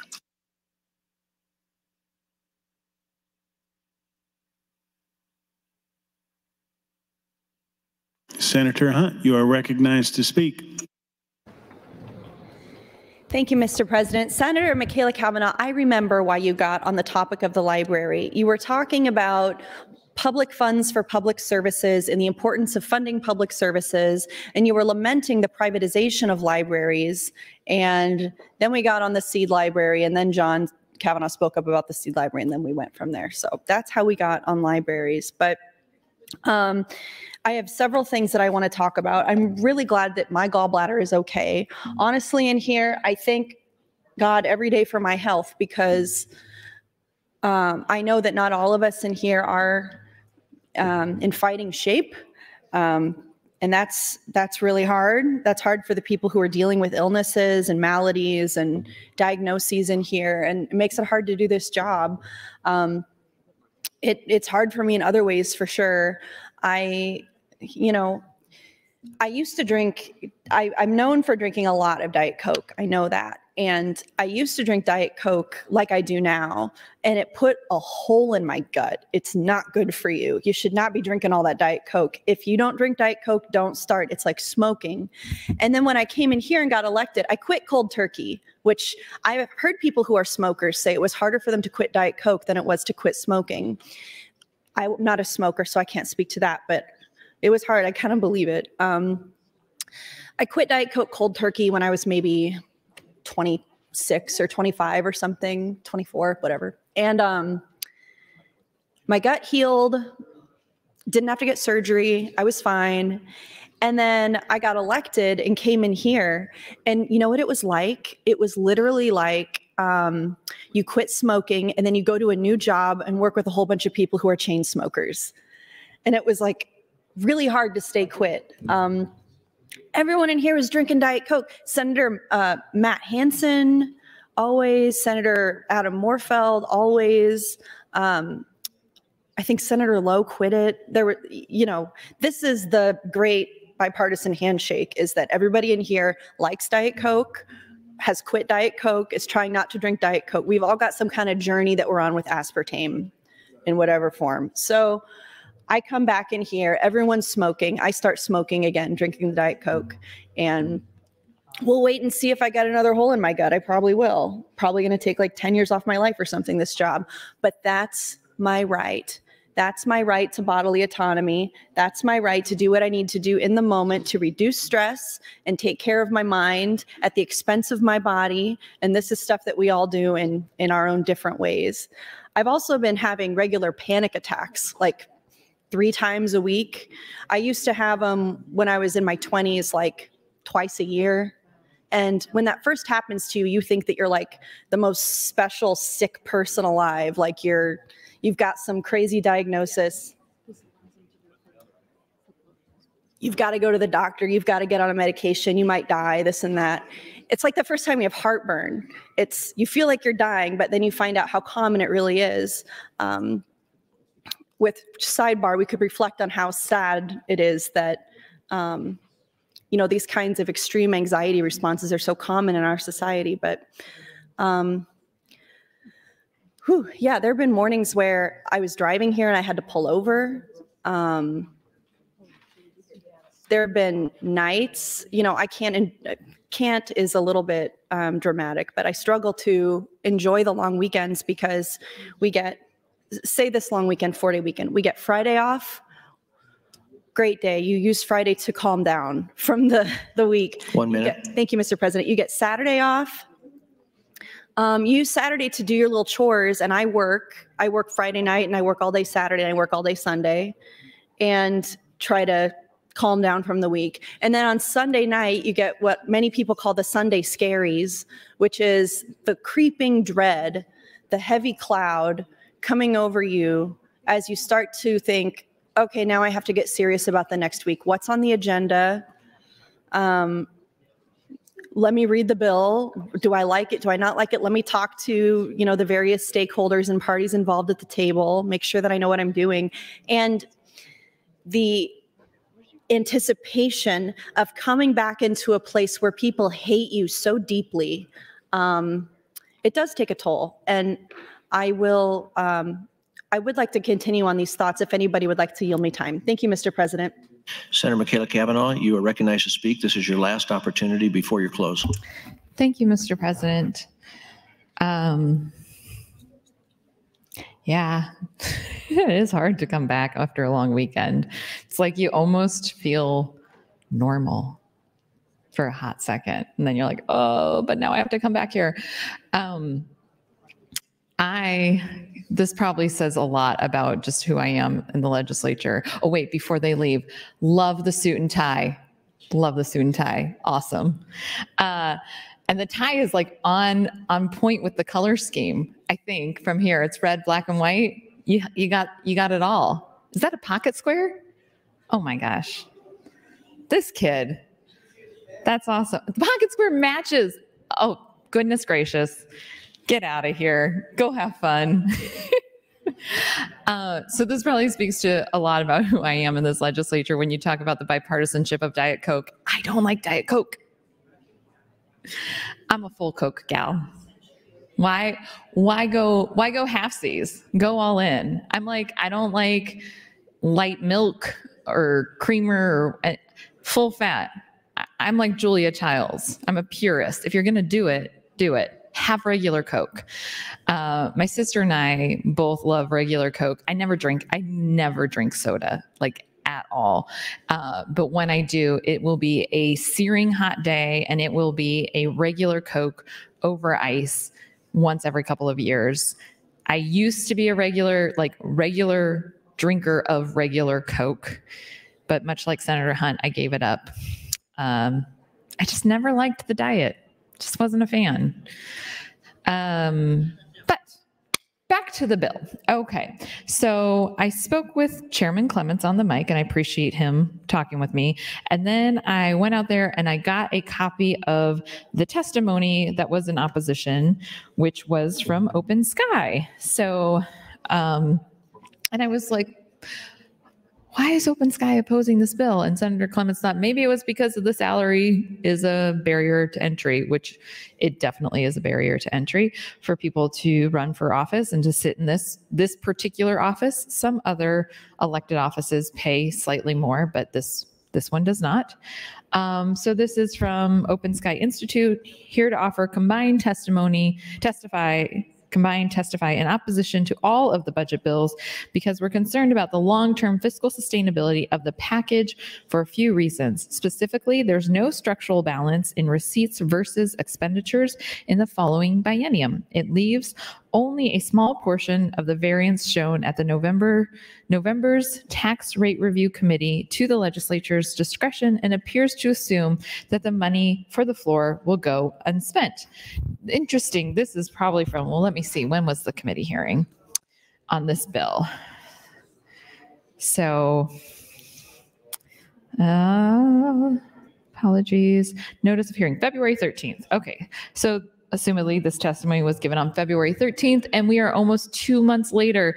And I think there was an article, I haven't read it yet. I will probably read it over the lunch hour about the fiscal note for the tax package being somewhere like $900 million more than it was anticipated to be. So we'll cut all the things that help working families, I'm sure, starting with childcare and any income tax cuts that impact low wage earners.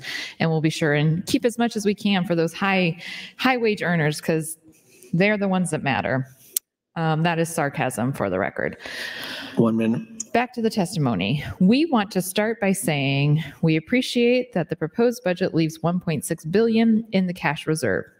We continue to believe a balance closer to this level is warranted given the tax cuts passed last year and those proposed cuts this year. We are concerned, however, with the proposed uses of the cash reserve. For example, we'd like the funding for the new prison to be tied to sentencing reform in order to keep future expenses down and continue to question whether the $575 million appropriated for the Perkins County Canal is the best use of funds right now. There was also a story about the funding for the prison and that got out of committee unanimous, which is extremely disappointing, especially since we have seen no progress on sentencing reform. And without sentencing reform, we cannot build our way out of this problem with our criminal justice Senator. Facilities. Thank you. Senator Decay would like to welcome 11 representatives of the rural public power districts and electric cooperatives. They are located in the north balcony. Please rise and be welcomed by your legislature.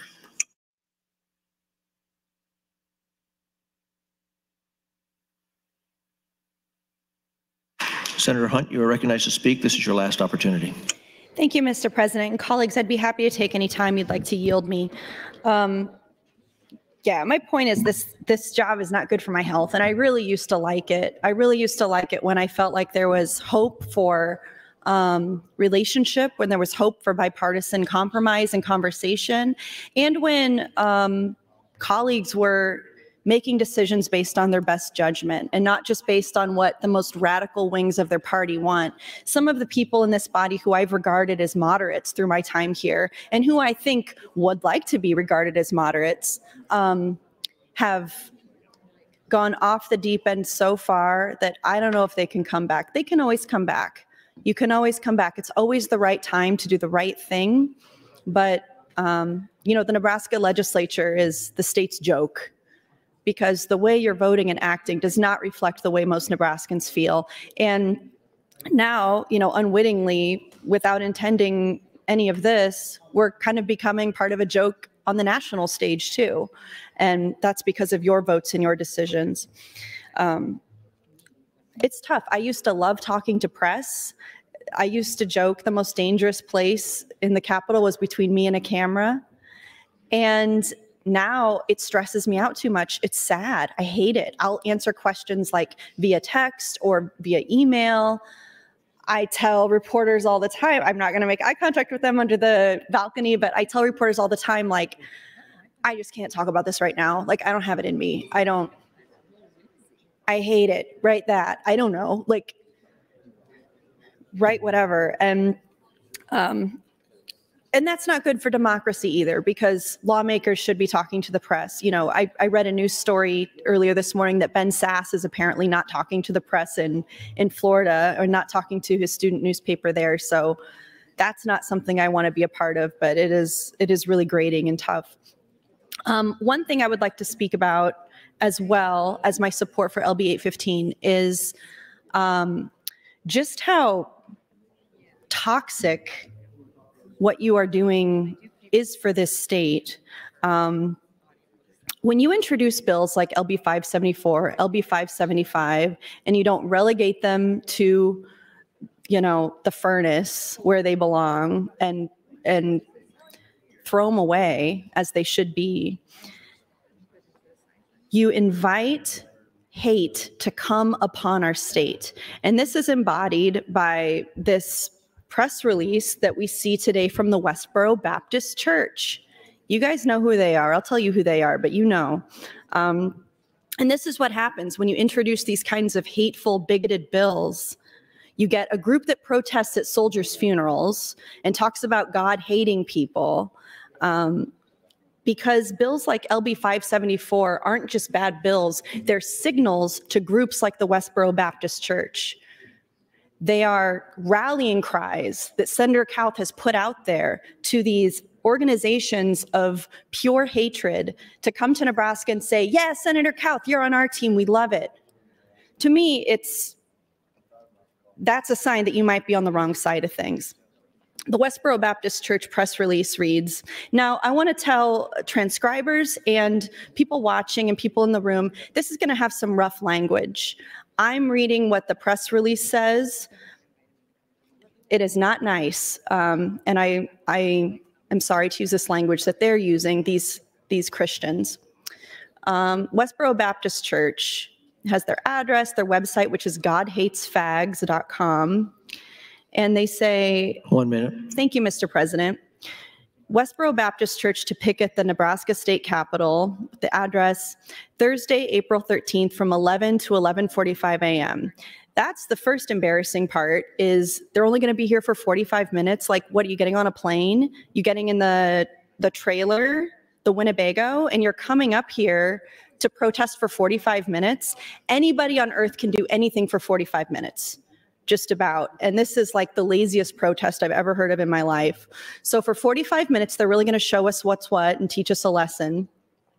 And they say, in God's long-suffering mercy toward his creation, our neighbors in Nebraska may get to hear some more words of warning from God's humble servants, that's them, regarding the current insanity labeled the fight over transgender care taking place within the halls of the Nebraska Legislature. Once again, Senator Arch, Senator Brandt, Senator Dorn, Senator Armendariz, all of you, Senator Lippincott, if you had just been not voting on Senator. LB 574, thank you.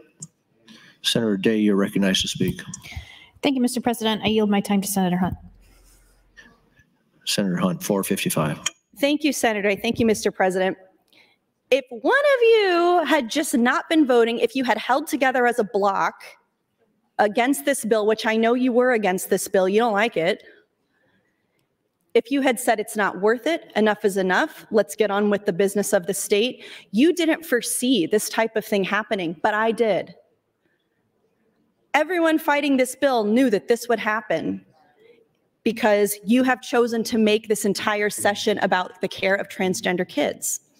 So now we've got this hate group coming to the Capitol, probably got to hire more security, probably got to, I don't know, it's not convenient, it's not great.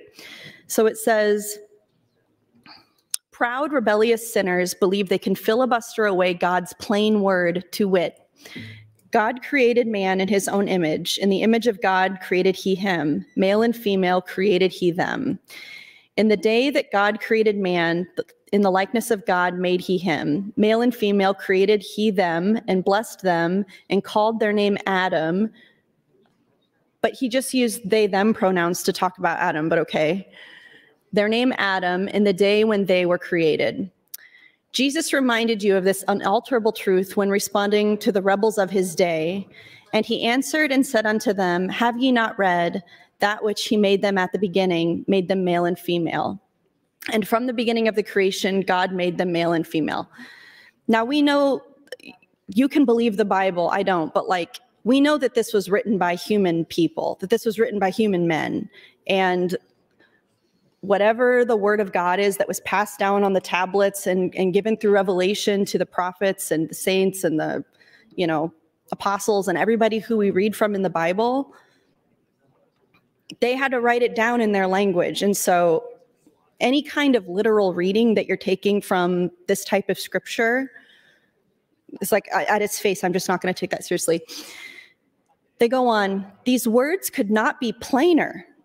Unless your legislators are repeatedly reading these words in their filibuster, they're wasting their time. Anybody hear that? Unless your legislators are repeatedly reading these words in their filibuster, they're wasting their time. Picture a titmouse nibbling on the rock of Gibraltar. I'm happy to read these words over and over for 8 hours today, whatever. They go on, your legislators' vain attempts to limit transitions and drag shows will fail because you gave away your moral authority to act against this sin when you embraced and insisted on all lesser included sins, fornication, adultery, sodomy, idolatry, think worshiping the flag. They also don't like worshiping the flag. Righteousness exalteth a nation, but sin is a reproach to any people. The violent trans activists that are terrorizing this nation will not be satiated until this world is bankrupt in their quest to mutilate bodies to fit their mutilated minds and hearts and to force everyone to pay for it. That is transgender care, make no mistake about it. If there be any fear that God in the God-forsaken state of Nebraska, please heed our warning. I don't think that's grammatically right, but they say, come out of her, my people, yet ye be not partakers of her sins, and that ye not receive of her plagues. For her sins have reached unto heaven, and God hath remembered her iniquities.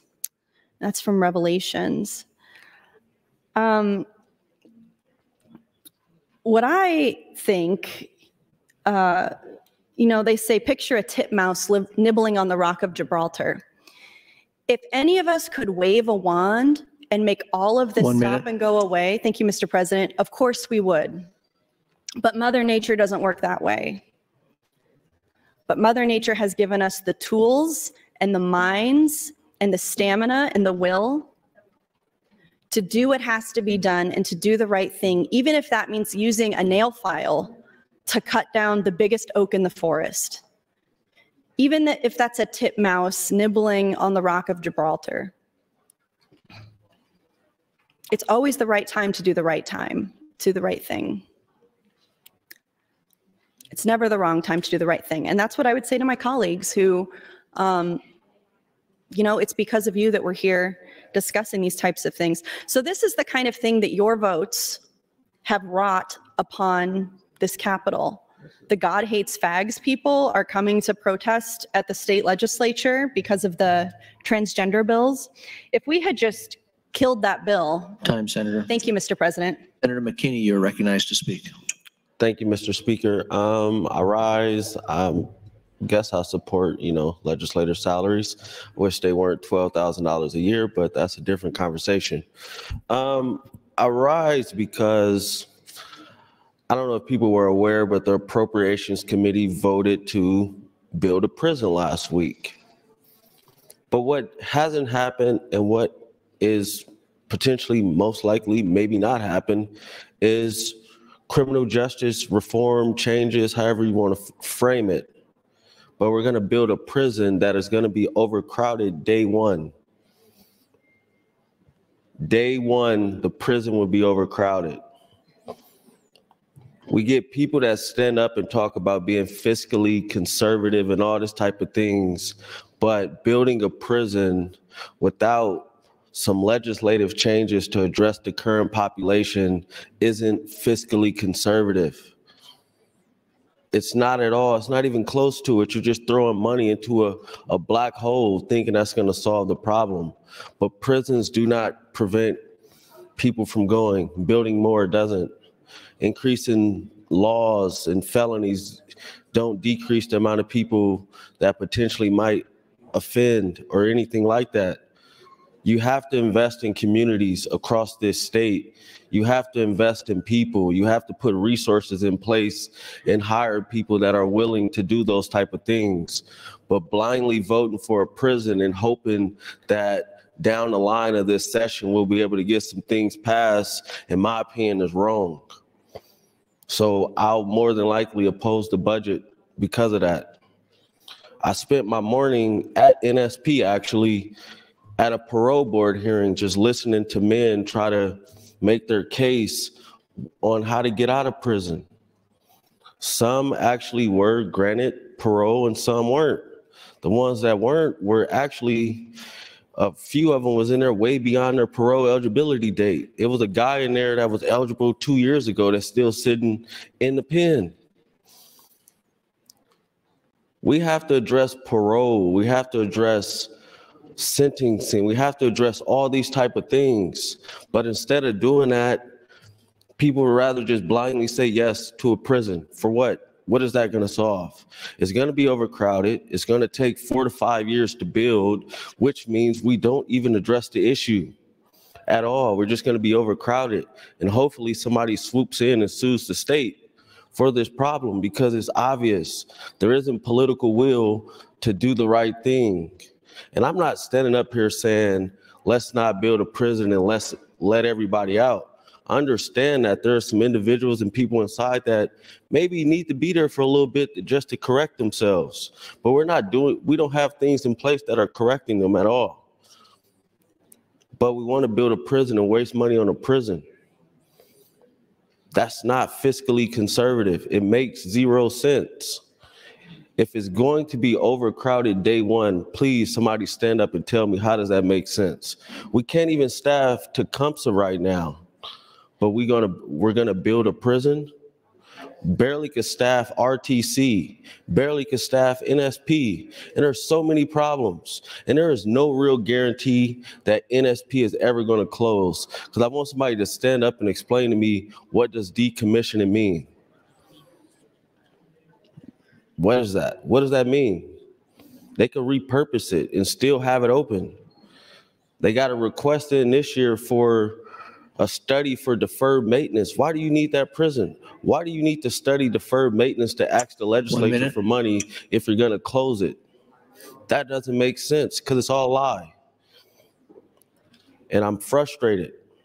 And it's wrong that anybody would vote to build a prison or support a prison, especially when we have nothing on the table that's going to decrease those populations and address the needs of the individuals going in and out of those facilities. Thank you. Senator Blood, you're recognized to speak. Thank you, Mr. President. Fellow Senators, friends all, I am about to blow Senator Hunt's mind. I ask that Senator Hunt yield to a question. Senator Hunt, will you yield? With eagerness. Senator Hunt, have you ever noticed that when you get Diet Coke from McDonald's that it always tastes better? Yes, and the Sprite tastes better, the Coke tastes better. They got something different going on. They do, and I'm going to tell you what that is. So most fast food restaurants get their Diet Coke in bags. McDonald's gets it in stainless steel containers. Then it goes through a cooling tube. So when the water comes out, or excuse me, the soda comes out of the soda machine, it is better carbonated, which I'm sure you've noticed, right? I had a friend that worked at McDonald's that told me this years ago. So they have like a contract. So their Diet Coke is always better than all fast food restaurants. So I just thought I'd put some truth out there for you to hold on to maybe cheer you up for the rest of the day, since you and I have both lost hope in all humanity lately. So thank you, Senator Hunt. With that, I would yield any time that I have to Senator McKinney, because I think he has got some important points that he needs to continue saying on the mic. Thank you, Mr. President. Senator McKinney, 340. Thank you, Senator Blood. It just baffled me that we see all these issues with prisons and criminal justice in our state, and the solution is, let's build a $30+ million prison, and that's going to solve the problem. That's going to make us feel good. We're one of only a couple states in the whole country that's building prisons. Most of everybody else is actually closing prisons and finding alternative solutions to incarceration, because it doesn't work. Being a state that's mass incarcerating people doesn't work. The stats isn't there. as much as people will probably start emailing me saying, what are you going to do about people that commit crimes and all this type of stuff? It's called invest in their communities, invest in preventative services. If we met the basic needs of people, the amount of crime that happens in this country would be decreased. But instead of doing that, you would rather invest in prisons because that makes you feel good. That is wrong. There's communities that have been impoverished for years that could use this type of resources. And not just my community. There's communities across this state that need investment, and not just in water, not just in canals. They need economic investment because it's needed. The state is going to go broke. We're going to be spending almost $1 billion on incarcerating people, and the projections just keep rising. So while everybody else is finding ways to decrease their prison populations, the state of Nebraska is going to continue to rise, and we're just going to build. And then by the time that prison is open, the Department of Punitive Services is going to come back to the legislature and say, hey, we need to expand. We need some more money for the prison. And if history shows anything, this legislature is going to say, yes, let's just add more dollars to a new prison after we just built a new prison that was overcrowded day one. And then people say, so Senator McKinney, what are the things that you think we should change? I've introduced a bunch of bills this year. Go read them. I'm not saying they all are the solution. 1 minute. But they hit at the problem. We have problems in parole. We got problems with sentencing. We have problems with police. We have problems with the people that operate these facilities that need to be addressed, from the correctional officers to the directors of the prison. It's just problems across the board, and the solution cannot be let's build a prison. It doesn't make sense. And if somebody could stand up and explain it to me, I would love to hear that conversation. And I'll wait. Thank you. Senator John Kavanaugh, you're recognized. Thank you, Mr. President. Well, I pushed my light originally to continue talking about the library, but I did want to continue on what Senator McKinney was talking about. And I appreciate everything he's been saying. I certainly appreciate his willingness to go and take the time to sit at was a parole hearing this morning. I've been invited and haven't had the opportunity to make it to one of those. But of course, we've all read articles about both the parole board and the pardons board and some of the issues we've had there. And we had a long conversation about the parole board last year. So I think it is important in this whole broader context to talk about, this began with NSP is too old and we need to build a new prison. If that's the case, as Senator McKinney said, you'd build this new prison and it would be immediately, we'd be over capacity. It doesn't solve the capacity problem. And so we need to be honest about what we're doing. If we're building a new prison and we're not shutting down NSP, we're just continuing to incarcerate more people. And so any conversation around how we address the overcrowding issue needs to include some sort of recognition and reform of when people are being released, how they're being released, how they're getting programming when they're in custody so they are prepared to be released. And so if you go and you visit, and everybody I know here has had the opportunity, and I will find the time when the next meeting is, but I've been to a group called the Circle of Concerned Lifers. Senator Hunt was there, Senator McKinney was there with me the last 2 times I was there. And a lot of these folks, they get together, they're mentoring other people who have been in prison. These are the folks who've been there for a long time, and some of them have no hope of getting out, but they have taken every opportunity they can to improve themselves and then contribute in the way that they can.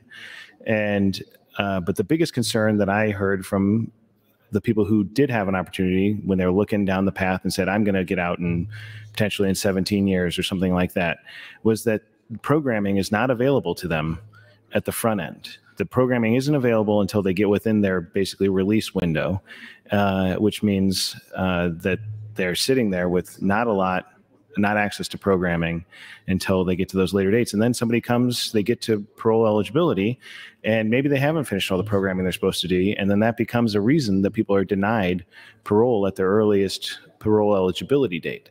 And so that is not necessarily a fault from them, not willingness to take up programming. And obviously that's a concern people raise, is say, well, if people just don't want to do the program, they don't want to take advantage of all of the things that are offered. There are some people who are not going to do that, but we need to make sure that we're making every possible availability so that folks who go into the department are being rehabilitated, being offered those opportunities. You know, it's supposed to be called the Department of Corrective Services or Department of Corrections for that purpose. And I don't know if anybody else has noticed, Senator McKinney has taken to calling it, I believe, the Department of Punitive Services. And that is an apt analogy because that's what it feels like. It feels like we're sending people there for punitive purposes and not rehabilitative purposes. And when you put too much effort into the punishment and not the rehabilitation, it becomes a bigger and bigger sink for these costs. And you get to exactly where we are right now, which is talking about building a new prison that's not going to alleviate our overcrowding. It's just a Band-Aid on this problem. And then, of course, we're going to... 1 minute. Thank you, Mr. President. We're going to keep NSP open. They may say that the plan is to close it, but I think I'm not going out on a limb here by saying, mark my words, it will still be open after we build a new prison. And so you just need to think of it in that context, and we need to make sure that we are looking at it in terms of addressing these other issues that Senator McKinney was just talking about. And there are some good options out there that have been brought to the Judiciary Committee. Senator McKinney's brought them, Senator Wayne brought them, Senator Day's brought one this year. I brought a few.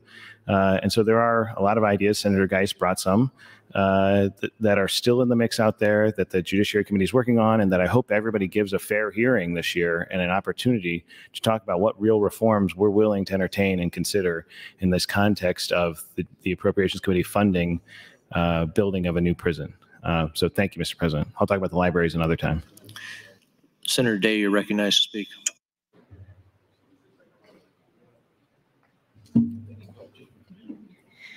Thank you, Mr. President. I yield my time to Senator Hunt. Senator Hunt, 450. Thank you, Mr. President, and thank you, Senator Day. I think it says a lot that even Senator McKinney, who is so invested in prison reform and criminal justice reform, hasn't been able to get answers about what's going on with the new prison, what's going on with the old prison. He's a state senator, and he represents a district that has a disproportionately high number of incarcerated people. He has experience with the system. He is obviously one of the biggest experts in that system in this body, if not the biggest. And the fact that he still has questions about how this is going to work, what's going to happen to the old prison, how are we staffing it, how are we funding it? What kind of questions do you think that the people of Nebraska have?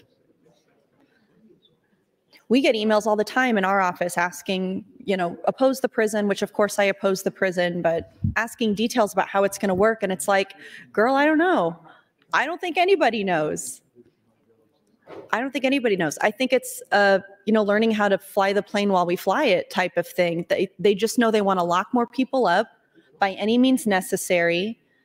Because of the levers of negotiation, this funding gets in the package and it can't be kept out by opposition because they're holding other things over us that we want. But there's nothing you could do that would get me to vote for this prison package. And again, it's just one of those things where it's always the right time to do the right thing. We had an amazing prison justice reform package that was probably the farthest that we've ever come in our state to doing some comprehensive reform. It was informed by a years-long study that had bipartisan support. It was supported by the director of the Department of Corrections, the governor, the speaker of the legislature, the Supreme Court, Chief Justice. the chairman of Judiciary Committee. And honestly, what we all know is that that compromise, that grand, why am I saying grand? Like it was grand though. I mean, it was really something to see this body come together in a bipartisan way to make some change, however incremental, to make a difference to the people who are incarcerated and the people who are affected by the carceral system. You know, the families in Nebraska, when you lock someone up, it's not just affecting them. I mean, it's taking a source of income out of an entire household. It's taking a support from an entire family. And it's the state taking that away. It's us authorizing the practice of taking that away, and it's wrong. It's wrong in many cases. And we got closer to a resolution and a compromise for that than I've ever seen in my life, than Senator Lathrop said he'd ever seen in his life.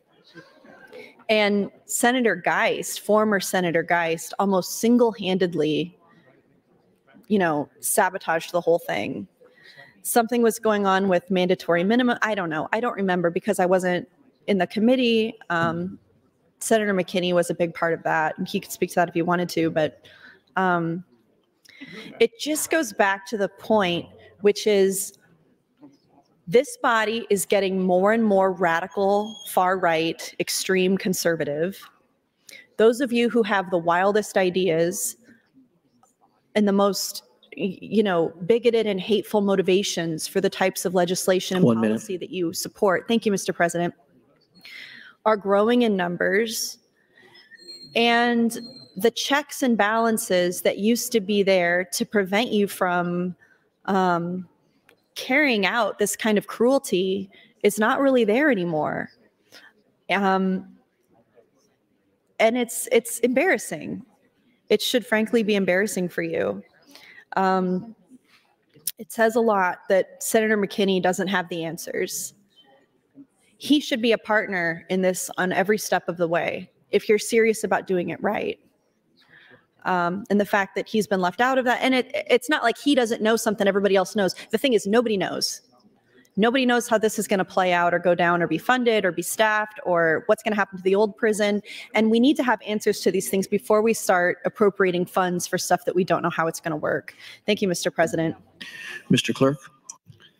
Mr. President, some amendments to be printed from Senator Linehan to LB 753. Additionally, notification the Appropriations Committee will have an executive session at noon in room 1307, Appropriations noon 1307. Finally, Mr. President, a priority motion. Senator Erdman would move to recess the body until 1:00 p.m. Senators, you've heard the motion to recess until 1 o'clock. All those in favor say aye. All those opposed say nay. We are in recess.